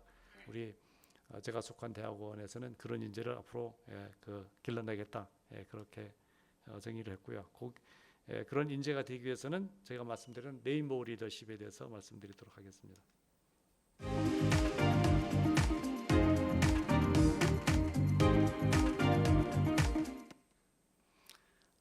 레인보우 리더십은 레인보우 앞에 있는 이 글자를 이용해서 제가 생각했던 것들을 만들어낸 겁니다. 그래서 첫 번째 그 R은 real learning, 자기 개발에 관련된 얘기고, 두 번째 A는 affirmative attitude, 긍정적인 사고 방식, 세 번째는 상상력, imagination, 네 번째는 인간관계, networking with mentor, 그 다음에 다섯 번째는 열정, 패션입니다. 사실은 원래 패션을 강조하려고 했는데 레인보우랑 맞질 않아서 이제 블로잉 패션, 열정을 불어넣으라 해서 이 워딩을 맞췄습니다. 열정. 그 다음에 여섯 번째가 꿈, 오브젝티브. 그 다음에 마지막 하나는 팀워크입니다. 워킹 투게더. 그거에 대해서 말씀드리도록 하겠습니다. 아까도 말씀드렸지만 여러분들이 대학 졸업할 때 내가 충분한 지식을 갖췄다고 생각하지만 그거로는 굉장히 부족합니다. 그러니까 여러분들이 끊임없이 공부를 해야 된다. 자신이 부족함을 깨닫는 것이 사실은 새로운 삶을 시작한다. 뭐 이거는 글자가 다 깨지네 여기 오니까. 철학자 소크라테스 잘 아시죠? 소크라테스가 여러 가지 이제 명언을 했는데 혹시 그런 명언 중에 기억나는 거 있나요? 한번 우리 학생 중에 소크라테스가 뭐라 그랬습니까? 소크라테스 알고 있어도 답을 안 하는 것 같으네. 너 자신을 알라. 첫 번째 유명한 너 자신을 알라 그랬죠. 너 자신을 알라. 그 다음에 또 여러 가지 있고 뭐 등등 했는데 또 하나는 나는 내가 모른다는 것만 안다라고 얘기했어요. 나는 내가 모른다는 것을 안다. 그러니까 이 아는 거의 부족함을 굉장히 강조를 했습니다. 이 사람은 이제 엘빈 토필러, 유명한 그 미래학자죠. 엘빈 토필러는 21세기 문명은 옛날에는 우리가 문명이라고 하면은 글을 쓰고 읽지 못하는 사람 문명이라 그랬는데 21세기는 글을 읽고 못 쓰는 사람은 없기 때문에 그게 문명이 아니라 배운 것을 배우지 못한 사람, 또 배운 거를 버리지 못하는 사람, 그 다음에 다시 공부하지 않는 사람이 문명이라 그랬습니다. 그러니까 여러분들의 어떤 이 공부는 끊임없이 해야 되고 자기 개발을 해야 된다는 게 첫 번째 메시지고요. 두 번째는 사고 방식입니다. 여기에 impossible, 불가능이라고 적어놨는데 이거를 어떻게 하면 가능한 걸로 바꿀 수 있을까요? 혹시 알고 있으면 답 안 하는 거죠? 우리 뭐 고대 후배들이 모를 리가 없으니까. 여기다 점 하나를 찍으면 I am possible, 가능한 걸로 바뀝니다. 그러니까 이 사고 방식을 긍정적으로 갖췄으면 좋겠는데 이 이나모리 가지오라고 이분은 이제 이 세라믹 회사를 만들어서 굉장히 성공시킨 사람인데 아마 여러분들은 잘 모르겠지만 대한항공하고 비슷한 일본 회사가 잘입니다. 일본항공. 일본항공이 한때 이 파산 위기에 몰렸어요. 파산 위기에 몰렸을 때 이분을 모셔다가 지금 정상적인 회사를 만들었는데 이분이 카르마 경영이라 그래서 성과는 경쟁력과 열정과 애티튜드의 고부로 이루어진다라는 이 일종의 메시지를 던졌습니다. 그러니까 이 지금 능력, 경쟁력, 능력은 마이너스가 없죠. 능력이 많은 사람, 적은 사람이 있고 또 열정도 많은 사람, 적은 사람이 있는데 이 애티튜드는 두 가지밖에 없다는 거예요. 긍정적인 사고방식과 부정적인 사고방식. 근데 문제는 부정적인 사고방식은 일의 어떤 성과를 작게 하는 게 아니라 마이너스이기 때문에 성과를 깎아먹는다는 뜻입니다.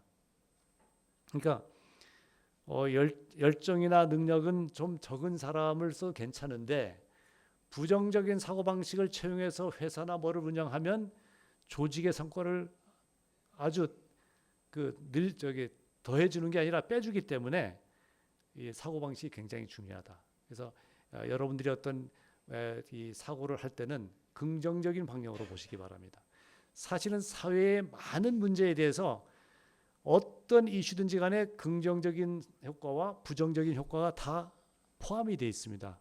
그러니까 그 이슈를 긍정적인 관점에서 보면 긍정적인 방향으로 가는 것이고 부정적인 관점으로 보면 부정적인 방향으로 가게 됩니다. 그러니까 여러분들이 앞으로 살아갈 때 긍정적인 사고 방식을 갖고 살아가는 게 좋겠다 하는 게 두 번째 메시지고요.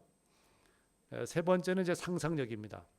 이제 아까도 말씀드렸지만 우리가 그 개도국 시절 선진국을 쫓아갔는 선진국이 갔던 길이 있기 때문에 이런 상상력이 없어도 충분히 어떤 성과를 낼 수가 있어요. 그런데 지금은 길이 없죠. 우리가 다 선진국 가 있고 이런 어떤 새로운 그래서 요즘 뭐 패스트 펠로우니 캐치업에서 퍼스트 무브 가자는 게 전부 다 이거를 퍼스트 무브로 가려면 이 상상력이 굉장히 중요합니다. 그래서 상상력의 대표 주자는 아마 그 스티브 잡스가 아닌가 생각이 들고 제가 최근에 그 책을 읽다 보니까 발명왕 에디슨도 굉장히 이 상상력이 풍부한 사람이더라고요. 읽다 보니까 우리가 에디슨은 발명가로만 알려져 있고, 근데 그 에디슨이 유명한 지휘를 만들었죠. 그 전구 회사 관련된 거기 보면 상상력과 혁신가로서 영향이 굉장히 큰 사람이 또 에디슨이었습니다. 아인슈타인은 또 이런 얘기했습니다. 나는 과학자가 아니다. 우리가 아인슈타인 하면 과학자로 잘 알고 있는 나는 과학자가 아니다. 상상력을 자유롭게 이용하는 예술가다. 상상력이 지식보다 더 중요하다. 그러니까 상상력은 판을 바꿀 수 있는 어떤 역량을 발휘하기 때문에 아마 그런 얘기를 하지 않았나 하는 생각이 됩니다. 그 다음에 이제 네트워킹입니다. 네트워킹. 우리가 이제 여러분들이 공부하고 앞으로 사회 나가게 되면 아마도 전문가로의 삶을 살 수도 있고 제너럴리스트 다방면의 어떤 역량을 가진 사람 살 수가 있는데 가장 바람직한 건 전문성과 그 다양한 그 주변과 협력할 수 있는 두 가지를 다 갖추면 좋은데 이 두 가지를 갖추기가 굉장히 어렵습니다. 이제 그거를 해결할 수 있는 것은 결국 네트워킹입니다. 즉 여러분들을 도와줄 수 있는 멘토들을 많이 만드시기 바랍니다. 아마 우리 대학 우리 학부생들은 첫 번째 멘토가 아마 지도 교수님이 아닌가 싶어요. 지도 교수님도 있고 동료도 될 수가 있고 또 사회 나가서 여러 가지 이렇게 하는 친구도 될 수 있고 그런 멘토들을 많이 만들어야 되는데 저는 이제 연구자의 삶을 살았기 때문에 후배들한테 국내에 10명, 외국에 10명 정도의 멘토를 확보하라. 내가 어떤 문제가 생겼을 때 그 문제를 보내서 좀 도움을 요청했을 때 답을 줄 수 있는 10명을 확보해서 네트워킹을 하라고 강조를 합니다. 그러면 굉장히 큰 역량을 여러분들이 발휘할 수 있을 거 생각이 되어집니다. 그 다음에 열정입니다. 열정. 보통 실패한 사람들은 재능이 없다거나 뭐가 없다, 부족한 탓만 합니다. 그런데 성공한 사람 들어보면 대부분 자기 열정을 얘기합니다. 아까 우리 안승규 선배님도 아까 말씀하셨죠. 열정. 아까 오라벨 질문했더니 답이 나온 게 오라벨을 포기하면서까지도 여러 가지 그런 걸 하는 건 다 열정입니다. 열정. 열정이 굉장히 중요하다. 열정의 대표 주자는 아마 여러분들 선배인 우리 김연아 선수. 김연아 선수의 유명한 얘기를 했죠. 한 번 넘어지면 10번을 다시 반복해서 그걸 극복했다는 얘기도 했고, 특히 이 피겨 스케이트는 동양인은 인체 구조적으로 굉장히 서양 사람들하고 경쟁하기 어렵다고 일반적으로 알려져 있습니다. 그럼에도 불구하고 우리 김연아 선수는 그거를 그야말로 열정으로 끊임없는 도전 이걸 통해서 올림픽 금메달 또 이렇게 받았죠. 그래서 1만 시간의 법칙이 있는데 아웃라이어에 나오는 얘기입니다. 신이 내린 천재는 없다. 한 분야의 전문가가 되기 위해서는 하루에 1만 시간이 필요한데 1만 시간을 하루에 3시간씩 10년을 하면 대략 1만 시간이 됩니다. 그러니까 여러분들이 어떤 분야의 전문가가 되기 위해서는 끊임없는 공부와 노력이 필요하고 그 열정을 불어넣어야 된다는 말씀을 드리고 싶습니다. 그 다음에 이제 결국은 이거는 이제 우리가 꿈을 이루기 위해서 하는 건데,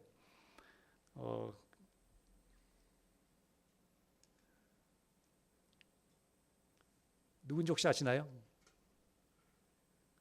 헬런 켈러, 헬런 켈러. 저 지금 이제 어릴 때 그 시력을 잃어서 나중에 이제 작가로 또 교육자로 굉장히 유명해지신 분인데, 본인이 맹인으로 태어난 것보다 덜 불행한 것은 눈은 있지만 비전이 없는 것이다. 꿈이 없는 사람이다. 이렇게 하는 더 유명한 얘기를 했고, 그 케네디 대통령이 1961년 의회에서 인류 최초로 달 착륙을 선언해서 이제 이루어졌잖아요. 그러니까 꿈을 크게 가져야 됩니다. 아마 이따가 정 총장님께서 꿈의 크기가 인생의 크기를 좌우한다는 말씀을 주실 것 같은데, 여러분들은 꿈을 꿀 때 큰 꿈을 꾸셔야 됩니다. 그러니까 그 꿈의 크기는 의미를 가져야 돼요.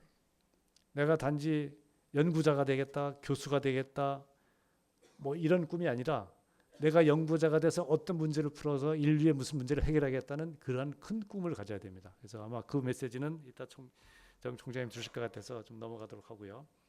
근데 이제 꿈을 우리가 얘기할 때 그냥 꿈을 꾸기만 하면 뭐가 되죠? 그냥 꿈이 됩니다. 그냥. 근데 그 꿈을 이루기 위해서는 꿈을 이룰 수 있도록 어떤 목표를 쪼개고 그거를 실행할 수 있는 단계를 해야 돼요. 그래서 그런 목표를 설정할 때는 이건 제가 만든 게 아니라 스마트하게 목표 설정하는 방법을 이렇게 가져온 건데, 이게 잘 정리해 놨어요. 스마트의 앞자를 따서 한 거죠. 구체적인 목표를 세워라. 큰 꿈이 있고 그걸 달성하는 구체적인 목표를 세우고, 그런 목표는 측정이 가능해야 된다. 막연하게 어떤 꿈을 그냥 얘기를 하면 그거를 나중에 됐는지 안 됐는지 알 수가 없잖아요. 그러니까 측정이 가능하도록 하고, 그 다음에 실천 가능. 액션이 굉장히 중요합니다. 어떤 목표를 세우고 이게 이루려면 행동을 해야 되겠죠. 행동을 할 수 있도록 해야 된다는 것. 그 다음에 목표가 현실적이어야 된다. 아까 케네디 대통령이 사람을 달에 보내겠다 그랬는데, 여러분들 그런 꿈을 요즘 꾸는지 안 꾸는지 모르겠지만, 제가 어렸을 때는 무슨 얘기하면 저기 밤에, 요즘 밤에 뭐 별이 잘 안 보입니다만은 저 별 따다 주겠다는 얘기를 많이 하거든요. 저 별 따다 줄게, 이렇게. 별 따오겠다는 걸 목표로 설정하면 될까요, 안 될까요? 그 별에 가겠다고 하는 꿈은 갈 수가 있죠. 갈 수가 있겠죠. 지금 뭐 우리 여러 가지 이제 달도 가고 여러 가고 있으니 달에 가겠다, 별에 가겠다고는 꿈은 되지만 별을 따오겠다, 이거는 불가능할 거니까 현실적인 목표가 된다. 그리고 목표를 설정할 때는 그 타임이 어느 정도 이렇게 정해져야 된다. 그래서 스마트, 여러분들이 목표를 설정할 때는 스마트한 이걸 기억하시면 아마 도움이 될 것 같아요. 제가 이거는 그 자료를 찾다 보니까 있던데, 야구 선수 그 오타니 잘 아시죠? 작년에 메이저리그 가서 홈런 50개 또 도루 50개를 해서 최초로 그 달성한 그 일본 선수인데, 이 선수가 이 목표를 이미 고등학교 때 이런 목표를 세웠다 그래요. 보면 굉장히 구체적이고 그 메저러블, 아까 스마트한 거에 잘 맞게끔 돼 있어요. 그래서 내가 사례를 가져왔으니까 한번 참고하시면 좋을 것 같아요. 여기 보면 스피드는 160km/h를 가겠다. 그러기 위해서는 뭐 어깨를 강화하고 몸통 강화하고 체중은 어떻게 해야 되고 뭐 그런 게 다 있고요. 또 심지어 이 오타니는 인간성에 관련된 것도 목표를 세웠어요. 인간성도 계획성을 높이고 배려하고 감사하고 예의 뭐 이런 것. 그 다음에 본인한테 어떤 운을 가져오기 위해서는 뭐 쓰레기를 줍거나 뭐 어떤 청소하는 이렇게 디테일한 걸 이렇게 놨는데, 정말 제가 봐도 너무나 잘한 것 같습니다. 저도 이렇게까지는 하지 못했는데, 어쨌든 여러분들이 목표를 세울 때는 그렇게 구체적으로 하라는 얘기를 드리고 싶습니다. 마지막은 팀워크입니다. 워킹 투게더. 아무리 뛰어난 개인도 집단을 이길 수 없다. 멀리 가라면 함께 가라. 이거는 이 아프리카 속담에 나와 있습니다. 아프리카 속담에 빨리 가려면 혼자 가고 멀리 가려면 함께 가라는 게 아프리카 사람들의 속담입니다. 그러니까 여러분들도 앞으로 이제 사회 나가면 많은 일들을 하게 되실 텐데 혼자 어떤 것을 해결하기보다는 그 항상 팀워크를 할 수 있도록 하시고, 이 팀워크의 핵심은 아까 우리 그 선배님께서 소통을 말씀하셨는데 팀워크의 핵심은 소통과 배려입니다. 그러니까 앞으로 여러분 사회 시대에는 더욱 더 소통이 중요해집니다. 소통이 곧 경쟁력이라는 말씀을 드리고 싶고, 우리 귀가 왜 두 개일까요? 입은 하나인데. 저는 잘은 모르겠지만 말하는 것보다 듣는 걸 두 배로 하라고 해서 두 개가 되지 않았을까? 농담을 던져봅니다. 하여튼 레인보우 리더십의 핵심은 하여튼 꿈을 꾸는 거죠. 머리로 온당한 꿈을 꾸고, 그 다음에 중요한 그 꿈을 이렇게 글로 쓰고 다니는 게 굉장히 중요하다 그럽니다. 이거는 뭐 제 얘기가 아니라 그 미국의 그 어떤 저기 작가가 쓴 거 보면 고등학교 때 선생님이 그 이제 그 꿈들을 전부 다 써서 제출하고 갖고 가라고 그랬는데, 그거를 몇십 년 지난 다음에 다시 조사를 해봤더니 85%가 그때 쓴 내용대로 그 학생들이 성장했다고 하는 그 보고서를 낸 적이 있습니다. 그러니까 여러분들의 어떤 꿈은 기록을 하고 그거를 구체화시키는 게 굉장히 중요하다. 그 다음에 더더욱 중요한 것은 실천입니다. 아마 제가 얘기했던 레인보우 7가지 이 키워드 거의 다 아는 내용이죠. 근데 여러분들이 아는 것과 실천하는 건 완전히 다른 거예요. 아는 것은 가치를 창출하지 못하지만 그걸 여러분들이 행동으로 옮기고 여러분 걸로 체화해야만 그게 여러분의 것이 되는 것이고, 여러분들이 앞으로 미래에 대한민국의 과학기술을 견인하는 아마 인재가 될 것으로 믿어 의심치 않습니다. 마지막은 여기 왔으니까 또 제가 속한 그 UST에 대해서 잠깐 좀 말씀드리도록 하겠습니다. UST는 아까도 말씀드렸지만 가치 창출형 인재 양성 대학원 대학입니다. 여러분 같은 학부가 없습니다. 그러니까 여러분들이 졸업해서 UST 와도 굉장히 좋을 것 같습니다. 그걸 조금 설명드릴게요. UST는 지금 이제 국가연구소가 대한민국에 한 30여 개가 있는데 2003년에 국가연구소에 있는 연구 인력과 연구 시설이 굉장히 방대함에도 불구하고 이거를 인력을 양성하지 못한 여러 가지 그 얘기들이 있어서 그 연구소에는 연구 인력과 연구 인프라를 활용해서 전문적인 과학기술 인재를 양성하자고 해서 2003년 8월에 설립이 됐고 2004년 3월달에 첫 입학생을 받았습니다. 그래서 UST는 아까도 말씀드린 학부가 없는 상태고, UST에 들어오면 연구소에는 모든 첨단 연구 장비를 다 쓸 수가 있고, 그 다음에 이제 교원은 지금 이제 그 연구소의 그 박사들이 대략 한 15,000명쯤 됩니다. 그거의 한 10% 정도 되는 교원들이 교수로 임명이 돼서 학생을 지도하고 있고, 모든 학생은 국가 프로젝트에 다 참여를 해서 프로젝트를 참여하는 연구자 겸 학생 신분으로 그 교육을 받습니다. 그래서 스쿨은 전국에 다 흩어져 있기 때문에 여러분들 인근에는 바로 여기 키스트, 그 다음에 우리 기획과에 익숙한 한국기계연구원, 한국생산기술연구원, 아까 원자력 연구원도 나왔는데 원자력 연구원도 우리 기획과 동문들 굉장히 많습니다. 원자력 연구원, 한국에너지연구원, 제가 있는 한국표준과학연구원 등등 해서 30개 스쿨이 전국에 다 흩어져 있고, 모든 학생들은 연구원에 소속이 돼 있어서 공부를 스쿨에서 하고 또 교수하고 이렇게 연구를 직접 수행을 합니다. 그래서 또 ADD 국방과학연구소 잘 아시죠? ADD 거기도 들어와 있고요. 또 IBS 기초과학연구원도 들어와 있습니다. 그러니까 여러분들한테는 굉장히 다양한 길이 열려 있다. 이렇게 그 말씀드리고 싶고, 지난 그 8월 달까지 교원이 1,527명이고 재학생이 1,559명인데 가을 학기에 학생들이 들어와서 지금 1,600 몇 명으로 늘었고요. 교원도 1,600명이 됐어요. 대략 교원과 학생은 거의 1대1입니다. 그러니까 일종의 도제식 교육이랑 비슷합니다.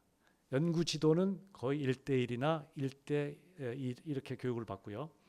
그 다음에 졸업생은 박사 1,767명 포함해 약 4,100명 정도 졸업을 했습니다. 아까 우리 기계공학과 그동안 60년 동안 배출한 인력이 한 3,000명이 좀 안 되는 것 같았는데 하여튼 우리 기계공학과 굉장히 큰 거죠.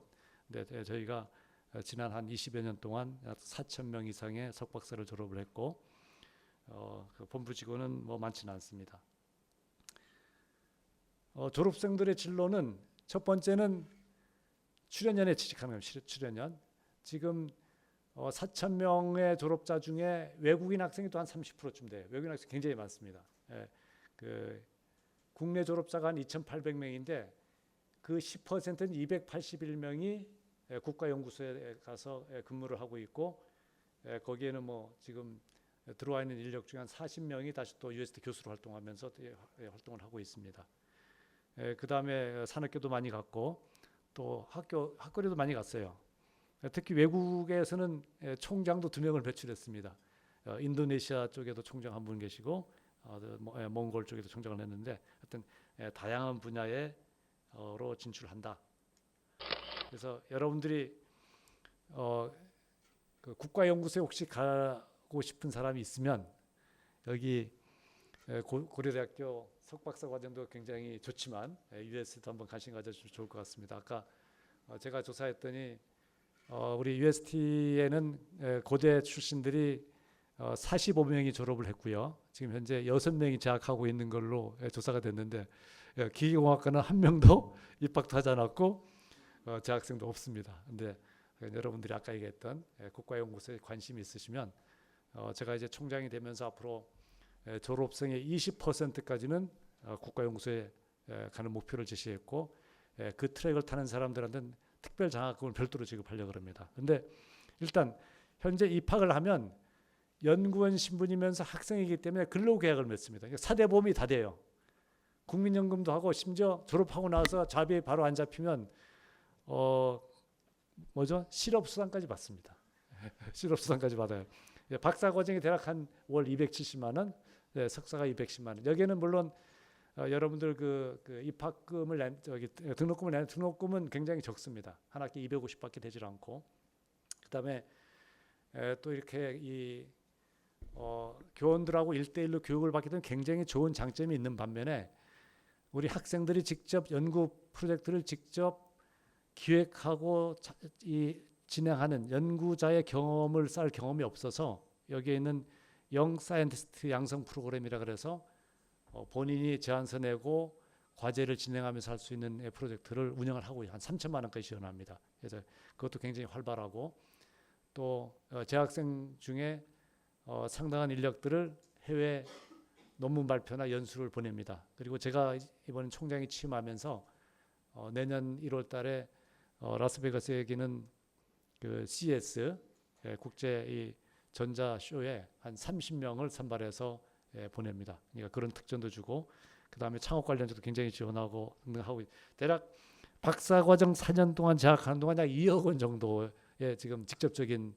지원을 하니까 제가 여기 그 고려대학교에서 석사과정 할 때 생각하면 그때는 등록금도 다 냈고 뭐 학비 지원 받는 건데 물론 요즘 여러분들 장학금이 굉장히 많은 걸 알고 있는데 그때 생각하면 굉장히 좋은 조건에서 공부할 수가 있고 특히 이 UST의 그 이 설비는 연구소의 모든 설비뿐만 아니라 우주, 해양, 심지어 극지까지 가서도 연구하죠. 저희가 극지 연구소도 스쿨로 들어와 있기 때문에 극지까지 연구를 할 수 있습니다. 그래서 여러분들이 관심이 있으시면 한번 와보시고 혹시 오면 제가 총장을 임기 4년 동안 할 거니까 잘 훌륭하게 성장시켜서 좋은 대로 취직시키도록 하겠습니다. 이때 바깥에 작은 선물과 안내 책자가 있으니까 참조하시기 바랍니다.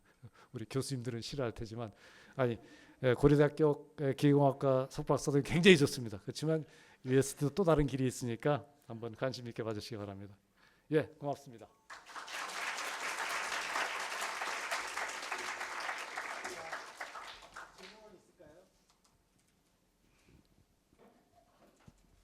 네, 강대임 총장님 너무 네. 잘 들었습니다. 네네. 저 고려대학교 그 석사 과정으로 있는 이재성이라고 하는데요. 네, 네, 그 중에 이제 그 오늘 레인보우 네. 이제 그 강연해주신 것 중에 이제 네트워크에 관련해서 좀 질문을 드리고 네. 싶은데요. 뭐 과거 그 표준연구소부터 해서 뭐 디지스트 여러 기관에 계셨는데, 그러니까 뭐 아까 하신 얘기 중에도 뭐 국내 10명, 해외 10명 정도는 편하게 연락해서 도움을 받을 수 있는 인맥을 확보를 해놔라 이런 말씀을 해주셨는데, 그 과거에 같이 이렇게 일을 했었던 인맥들을 좀 이렇게 계속 연결할 수 있는 그런 노하우나 아니면 그런 좀 네트워킹 잘할 수 있는 노하우가 있다면 좀 말씀 부탁드리겠습니다. 예.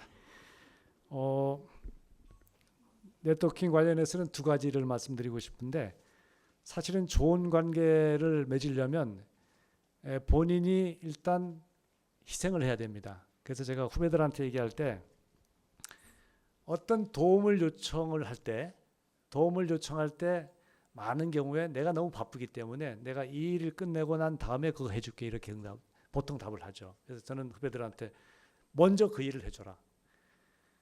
내가 내 일을 끝내고 그걸 해준다고 답을 하면 여러 가지 시간에 껴서 한 2번 정도는 부탁을 하는데 2번까지도 그렇게 해서 바로 리스폰스가 오지 않으면 그 다음에는 부탁을 안 합니다.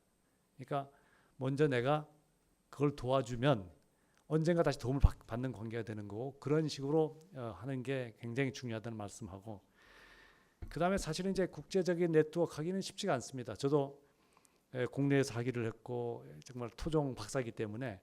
근데 이제 국제 학술 대회를 제가 1990년에 맨 처음, 1990년이니까 30살 아주 굉장히 초년생이었는데, 그때 가서 이렇게 그 학회를 참석하고 이렇게 봤더니 국제 학회도 가면 다 그 일종의 네트워킹 속에 이루어져요. 그 사람들은 그 학회나 이런 전문 커뮤니티가 마치 친구나 가족같이 지내는 관계인 것을 제가 느꼈어요. 그러니까 여러분들 어떤 국제 활동을 하실 때 국제 학회는 여러 개가 있잖아요.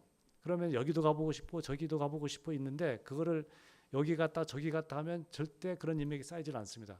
그 중에 잘 고민하셔서 정말 좋은 학회나 그거 하나 선택하고 거기에 집중적으로 가서 계속 같은 사람들하고 대화하면서 네트워킹을 하고 그런 주고받는 걸 하다 보면 거의 그런 걸 맺어지고, 제가 국제학회에 회장한 것도 사실은 저는 뭐 국제학회 회장을 하리라고는 꿈에도 생각하지는 않았습니다. 그 학회는 이 엄밀하게는 학회가 아니고 국제연합이라고 하는 일종의 단체예요.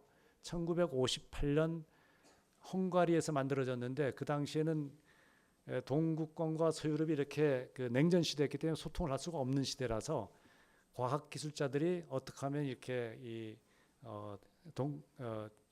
그쪽하고 이렇게 소통할까를 고민하다가 펀딩은 이 서독에서 돈을 대고 그거를 이제 동독에 그걸 만들면 그 돈으로 왔다 갔다 할 수 있게 돼서 그 동독에 만든 기구입니다. 그래서 한 42개 정도가 되는데 그 산하에 약 25개 정도의 분과가 있어요. 저는 한 분과의 활동을 하고 있었고, 분과 활동을 열심히 하다 보니까 거기에 있는 이제 그 분과 의장이 이제 독일에 있는 분이었는데, 어느 날 저보고 자기가 이제 곧 은퇴한다 그러면서 당신이 한번 의장을 해봐라 그래서 한번 의장 분과니까 분과 의장이 할 수 있겠지 이제. 그런데 그 투표를 합니다. 그러면 한 40-50명 정도 모이는 이제 커뮤니티 가서 그 회장 뭐 출마 이렇게 해서 하는데, 전부 다 유럽 사람들이니까 동양인은 뭐 한국, 중국, 일본 이쪽에 동남아 사람들은 잘 없어요. 그 다음에 미국, 뭐 유럽, 호주 이렇게 있었는데 거기서 엄청 댓글을 이제 걸었어요. 근데 이제 그 커뮤니티도 약간 일종의 독일이나 뭐 영국 몇 개 국가가 주도하기 때문에 그 사람들 입김이 워낙 세서 그때 이제 했던 분과 의장을 맡았습니다. 분과 의장을 맡고 분과 의장을 맡으면 이제 거의 한 2년에 한 번 정도의 국제 컨퍼런스를 오가나이즈하고 이제 그걸 주관해야 하는데, 그 주관을 한 2번쯤 했더니 그 회장단들이 어느 한번 컨퍼런스 와서 같이 이렇게 일을 했어요. 그러다가 이제 워낙 행사도 잘하고 이제 퀄리티 좋으니까 또 그 회장하셨던 분하고 사무총장이 만나자 그래서 갔더니 저기 회장으로 추천하겠다고. 거기는 회장이 임기가 3년인데 차기 회장으로 3년, 회장 3년, 또 자문위원장 9년을 봉사합니다. 그래서 제가 그때가 40대 초반이었기 때문에 제가 그렇게 얘기했어요. 우리 한국 같으면은 40대가 회장할 수가 없거든요. 그래서 난 나이가 너무 어려서 곤란하다 그랬더니 아니야, 나이가 어리지 않아. 너가 회장이 되면 앞으로 9년간 해야 되기 때문에 딱 맞아, 이렇게 하는 거예요. 그래서 제가 그 당시는 이제 그 연구소의 지금 본부장, 그러니까 원장, 부원장, 본부장이니까 아직 그 단계가 많이 남았죠. 그래서 그럼 내가 한국에 돌아가서 원장님하고 의논해봐서 답을 주겠다. 그래서 와서 얘기했더니 뭐 원장님이 또 흔쾌히 하라 그래서 했는데, 어쨌든 그런 커뮤니티에서 가능하면 한두 개에 집중을 해서 지속적으로 하고 그 관계를 맺어라. 그러면 그런 관계 형성이 되는 거로 생각이 되어집니다. 그래서 하여튼 뭐 저는 외국의 그런 친구들 또 국내에 또 네트워킹을 계속 하고 있고, 지금은 뭐 제가 워낙 그 비교적 젊은 나이 했기 때문에 그런 멘토들이 저보다 다 위죠. 그래서 지금 돌아가신 분도 꽤 많아요. 많은데 어쨌든 그렇게 하면 좋을 것 같습니다. 다른 질문. 네.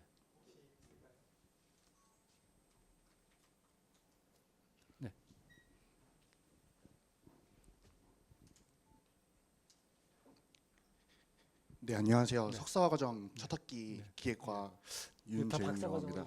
내려가면 어떡하지? 네. 일단 강연 매우 네. 잘 들었는데요. 네. 제가 조금 궁금했던 부분은 이제 사실 보건력에 관련된 보건력. 네. 네네네. 당연히 예. 이렇게 여러 가지 일을 하다 보면은 실패하거나 네네. 좌절하는 일도 상당 네네네. 부분이 예, 있습니다. 예, 특히 예, 예. 연구에 관련해서 예. 연구에 관련된다면은 네. 네. 그럴 때 혹시 선배님께서는 이제 어떻게 이제 다시 그 네. 열정을 불태울 수 있게 복원을 하셨는지 네네네. 그런 거에 대해 좀 질문드리겠습니다. 굉장히 중요하고 그 좋은 질문 해주셨습니다. 이렇게 사실은 실패를 안 할 수가 없죠. 제가 아까 맨 처음에 잠깐 그 로드셀 상품과 관련된 걸 간단하게 언급을 했는데, 그 당시에 그게 아까 이제 100만 원, 150만 원 했기 때문에 굉장히 돈이 많이 벌릴 것 같아서 이제 기술 이전을 이제 시도를 했어요. 그랬더니 처음에 이제 삼성중공업에서 접촉해 가지고 이제 다 얘기가 됐는데, 조건을 딱 붙인 게 그거를 상품화하려면 사람이 필요하잖아요. 내가 표준연구소 관두고 삼성중공업으로 오면 그걸 기술 이전 받아가겠다 그래서 저는 노했습니다. 왜냐하면 사실은 제가 젊었을 때 그렇게 건강이 그 당시 그냥 느낌은 기업 가면 뭐 굉장히 열심히 해야 되고 하여튼 뭐 한다는 게 일반적으로 알려져 있었고, 아마 그게 사실이었을 거예요. 아까 우리 선배님도 그 말씀을 주셨는데, 근데 연구소는 열심히 하긴 하지만 자기가 컨트롤하는 시스템이고, 기업은 자우전 팀으로 움직이는 거기 때문에 자기가 뭐 아프다 등등 하는 게 되지는 않잖아요. 그리고 마침 제가 그때 카이스트의 박사과정에 이 연구원 생활을 하면서 지금으로는 파트타임을 할 수 있는 길이 열려서 적을 두고 있었기 때문에 기업 가면 그걸 할 수가 없잖아요. 그래서 이제 노를 했고, 그러다가 이제 중소기업이 받아가겠다 해서 그 당시에 1억 현금을 냈습니다. 1억. 그 1억은 굉장히 큰 돈입니다. 그때 제가 연구비를 약 한 500만 원밖에 쓰지 않을 때예요. 근데 이제 그 사람들이 이제 계산한 건 아까 얘기했지만 그 로드셀이 한 150만 원쯤 했기 때문에 이거를 기술 이전 받아가면서 자기네 기술 인력을 트레이닝 시켜주고 재료비는 다 될 테니까 100개 로드셀을 만들어 달라, 조건이. 근데 재료비랑 다 되면은 돈이 들어가는 게 없으니까 만들어 주겠다 해서 계약을 해서 이제 했었는데, 만들어서 이제 제품 만들고 이제 실제 상황 가서 이제 다 셋업해서 이제 했는데 웬만큼만큼 굉장히 작동이 잘 됐어요. 근데 어느 날 어느 공장에 설치된 게 망가졌다는 거예요. 그래서 가서 봤더니 보통 만든 게 뭐 10톤, 20톤씩 큰 용량을 하는 거예요. 보통 우리가 이 로드셀의 힘을 재는 거기 때문에 정적인 상태에서 보통 재잖아요. 거기 갔더니 제철 회사인데 인천에 있습니다. 뭐 얘기하면 다 아는 회사예요. 고철 덩어리를 저쪽에서 싣고 와서 그 덩어리를 저기 바구니로서 여기를 다 비워요. 한 몇십 톤을. 그럼 어떻게 되겠어요? 정하중이 아니라 충격하중이 어마어마한 힘으로 떨어지는 거죠. 그 충격하중에 버티지 못한 거예요. 그래서 이제 그걸 해결하려고 뭐 온갖 방법을 다 하면서 해결했습니다. 예, 그거는 뭐 끊임없이 할 수밖에 없는 거고, 제가 드리고 싶은 말씀은, 제가 최근에 에디슨 책을 읽으면서, 에디슨이 그 필라멘트 실험을 엄청나게 실패했다는 얘기 들으셨죠? 6,000번을 실패했다 그래요. 그런데 그 에디슨이 뭐라 그랬냐면, 자기는 실패하지 않았다고 얘기해요. 나는 실패하지 않았다. 나는 필라멘트가 전구로 되지 않은 방법 6,000가지 실험했다고 얘기했어요. 그러니까 그게 결국 아까 생각의 방식입니다. 긍정적인 관점으로 하는 것. 이런 관점으로 보면 이거를 극복할 수가 있다고 말씀드릴 수가 있고, 이제 그럼에도 불구하고 제가 지나오면서 힘들었던 데가 있는데, 그거는 어떤 일이 잘 안 됐을 때 그 일에 관련된 게 아니라 그거를 개인적인 관점으로 어떤 그 비난이 오는 경우, 그 개인적인 비난이라는 게 그 뭐가 문제가 있어서 저 사람 탓을 하는 그런 동료나 주변 사람의 시선은 굉장히 좀 힘든 경우가 있었습니다. 이제 저는 또 종교를 갖고 있었기 때문에 그 종교로 극복을 했고, 특히 제가 이제 표준연구원 원장을 그 11번째 원장을 했는데, 저는 잘 아시다시피 그 국내 박사고, 제 이전에 그 10대까지 원장은 전부 다 서울대학 출신의 외국 박사예요. 그러니까 제가 그동안 어떤 이룬 성과로는 주변 동료들이 저 강 박사는 능력으로는 원장을 할 수 있는데 국내 박사고 고대 나왔기 때문에 원장 안 될 거야. 이런 소문이 있었습니다. 저희 표준연구원은 그래서 성골, 진골, 육두품이라는 게 있어요. 성골은 서울대학교 물리과를 나오고 유학 갔다 온 사람. 그 다음에 진골은 서울대학 나오고 유학 갔다 온 사람. 그 다음에 육두품은 서울대학 나온 사람. 그러면 저는 뭐예요? 그럼에도 불구하고 그걸 극복할 수 있었고, 제 이후에는 그게 깨졌기 때문에 다른 대학 나온 사람이 총장이 원장이 나왔는데, 어쨌든 여러분들이 그러니까 내가 꼭 뭐 원장이 돼야 되겠다는 걸 떠나서 자기 열심히 하고 최선을 다해서 준비하고 하다 보니까 그런 기회가 왔습니다. 그러니까 사실은 이제 우리 안승규 선배님도 큰 공기업의 대표하셨지만, 그런 공기업의 대표나 이 기관장을 하는 거는 꼭 능력만으로 되지는 않습니다. 그러니까 저희가 보통 하면 이제 3배수는 완전히 실력으로 하죠. 3배수는. 근데 3배수 된 다음에 하는 거는 운도 많이 작용하고 주변에서 많이 도와줘야 돼요. 그러니까 제가 이제 첫 번째 원장을 또 두 번째 됐는데, 첫 번째는 제가 떨어질 때는 부원장을 했었어요. 부원장 굉장히 젊은 나이에 했는데, 제가 워낙 세게 일을 하고 연구원들을 타이트하게 줘야 되니까 내부 평판에서 제가 그 6명 중에 4등을 냈습니다. 4등인가 5등을 했어요. 그러니까 3등 안에 들어야 되는데, 강대인 박사 원장 되면 연구원들이 죽어난다. 그렇게 해서 다 비토를 한 거예요. 그래서 제가 이제 저희 표준연구원은 원장 나가면 토론회를 합니다. 이제 직원들하고 일종의 정견 발표란 걸 다 해요. 그래서 두 번째 떨어질 때는 가서 나 생각을 바꿨다. 그동안에 그럼 바꿨다 그랬더니 잘 믿질 않았는데, 그때는 어쨌든 넘어갔고요. 그런데 이제 원장이 될 때 그동안 알고 지냈던 분들이, 그래도 저랑 가까운 분들도 아닌데 요소에서 도와줬어요. 그러니까 그분들이 어떤 여러 가지 평가나, 왜냐하면 뭐 세평도 받고 여러 가지 많은 프로세스가 있거든요. 그런 분들이 중간중간 도와준 게 이제 원장을 할 수 있었고, 이번에 사실 제 총장으로 나갈 때도 또 대부분 또 서울대학의 또 유학파들이 다 원장 출신이에요. 또 이번에도 7분인가 8분이 하여튼 응모를 했는데, 뭐 거의 안 되는 사람들이 다 안 된다고 했지만 어쨌든 이제 총장의 하여튼 큰 그 역할을 부여받았습니다. 아마 제가 봤을 때 산학여근을 다 경험한 사람은 굉장히 드뭅니다. 보통 연구소나 학교를 2개를 이렇게 경험한 분들은 꽤 되는데, 저같이 뭐 작은 기업이지만 벤처기업 가서 그 산업계의 현실을 보는 사람 많지 않기 때문에 우리 UST는 사실은 산학연, 관 다 연계가 되어 있는 그러한 인력을 배출하는 기관이기 때문에 그런 측면에서 아마 제가 또 총장이 될 수 있지 않을까 생각이 되어집니다. 예, 뭐 또 다른 질문.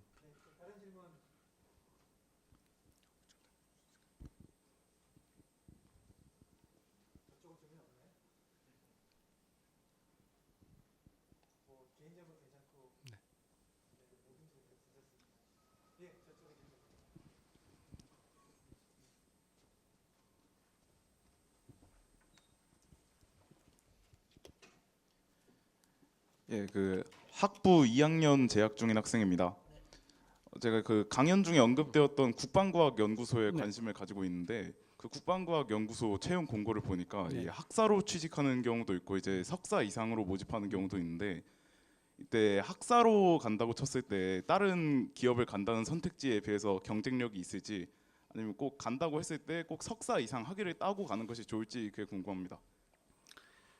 지금 연구원은 이제 학사로 가면, 그러니까 종전에는 학사, 제가 들어갈 때면 박사는 굉장히 드물었고요. 80년 굉장히 드물었기 때문에 뭐 석사, 학사로 가도 연구원의 그 중심적인 역할을 할 수가 있는데 근래에는 대부분 연구소들이 굉장히 박사 중심 채용을 합니다. 그러니까 석사나 학사로 들어가면 일단 그 연구직이라기보다는 연구를 지원하는 기술직, 기술원 아니면 연구원을 달아도 하여튼 굉장히 이제 그 박사들을 서포트하는 인력이 되기 때문에 저는 여러분들의 권하고 싶은 것은 최소한 석사 이상을 하고 가는 게 좋습니다.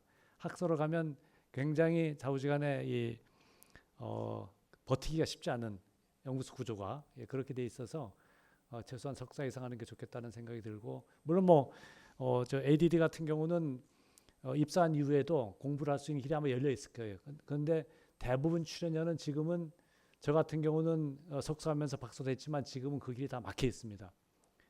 공부를 하려면 퇴사를 하거나 휴직도 잘 안 시켜줍니다. 예, 그거 참고하시면 될 것 같고요. 예. 그다음에 혹시 뭐 병역 특례 때문에 글로 관심 있으신 건가? 이미 군대에 전역했습니다. 갔다 왔고 그러면 이왕 하시는 김에 ADD의 학생 연구원으로 오셔도 됩니다. UST로 그러면 돈 받으면 갈 수도 있고 지금 UST 학생 중에 졸업자 중에 제일 많이 취직한 게 ADD예요. ADD 쪽이 아까 280명 중에 한 50명 정도가 ADD 취업을 했습니다. 그러니까 거기는 이제 ADD 출신의 학생도 있지만 항우연 출신이라든지 또는 뭐 생기원 출신이라든지 또 애들이 전자통신연구원 이런 출신들이 글로 많이 이제 취직을 했습니다. 참고하시면 될 것 같아요. 감사합니다. 네. 다른 질문 있을까요?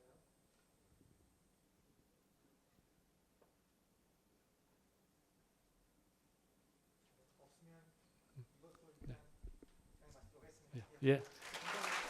그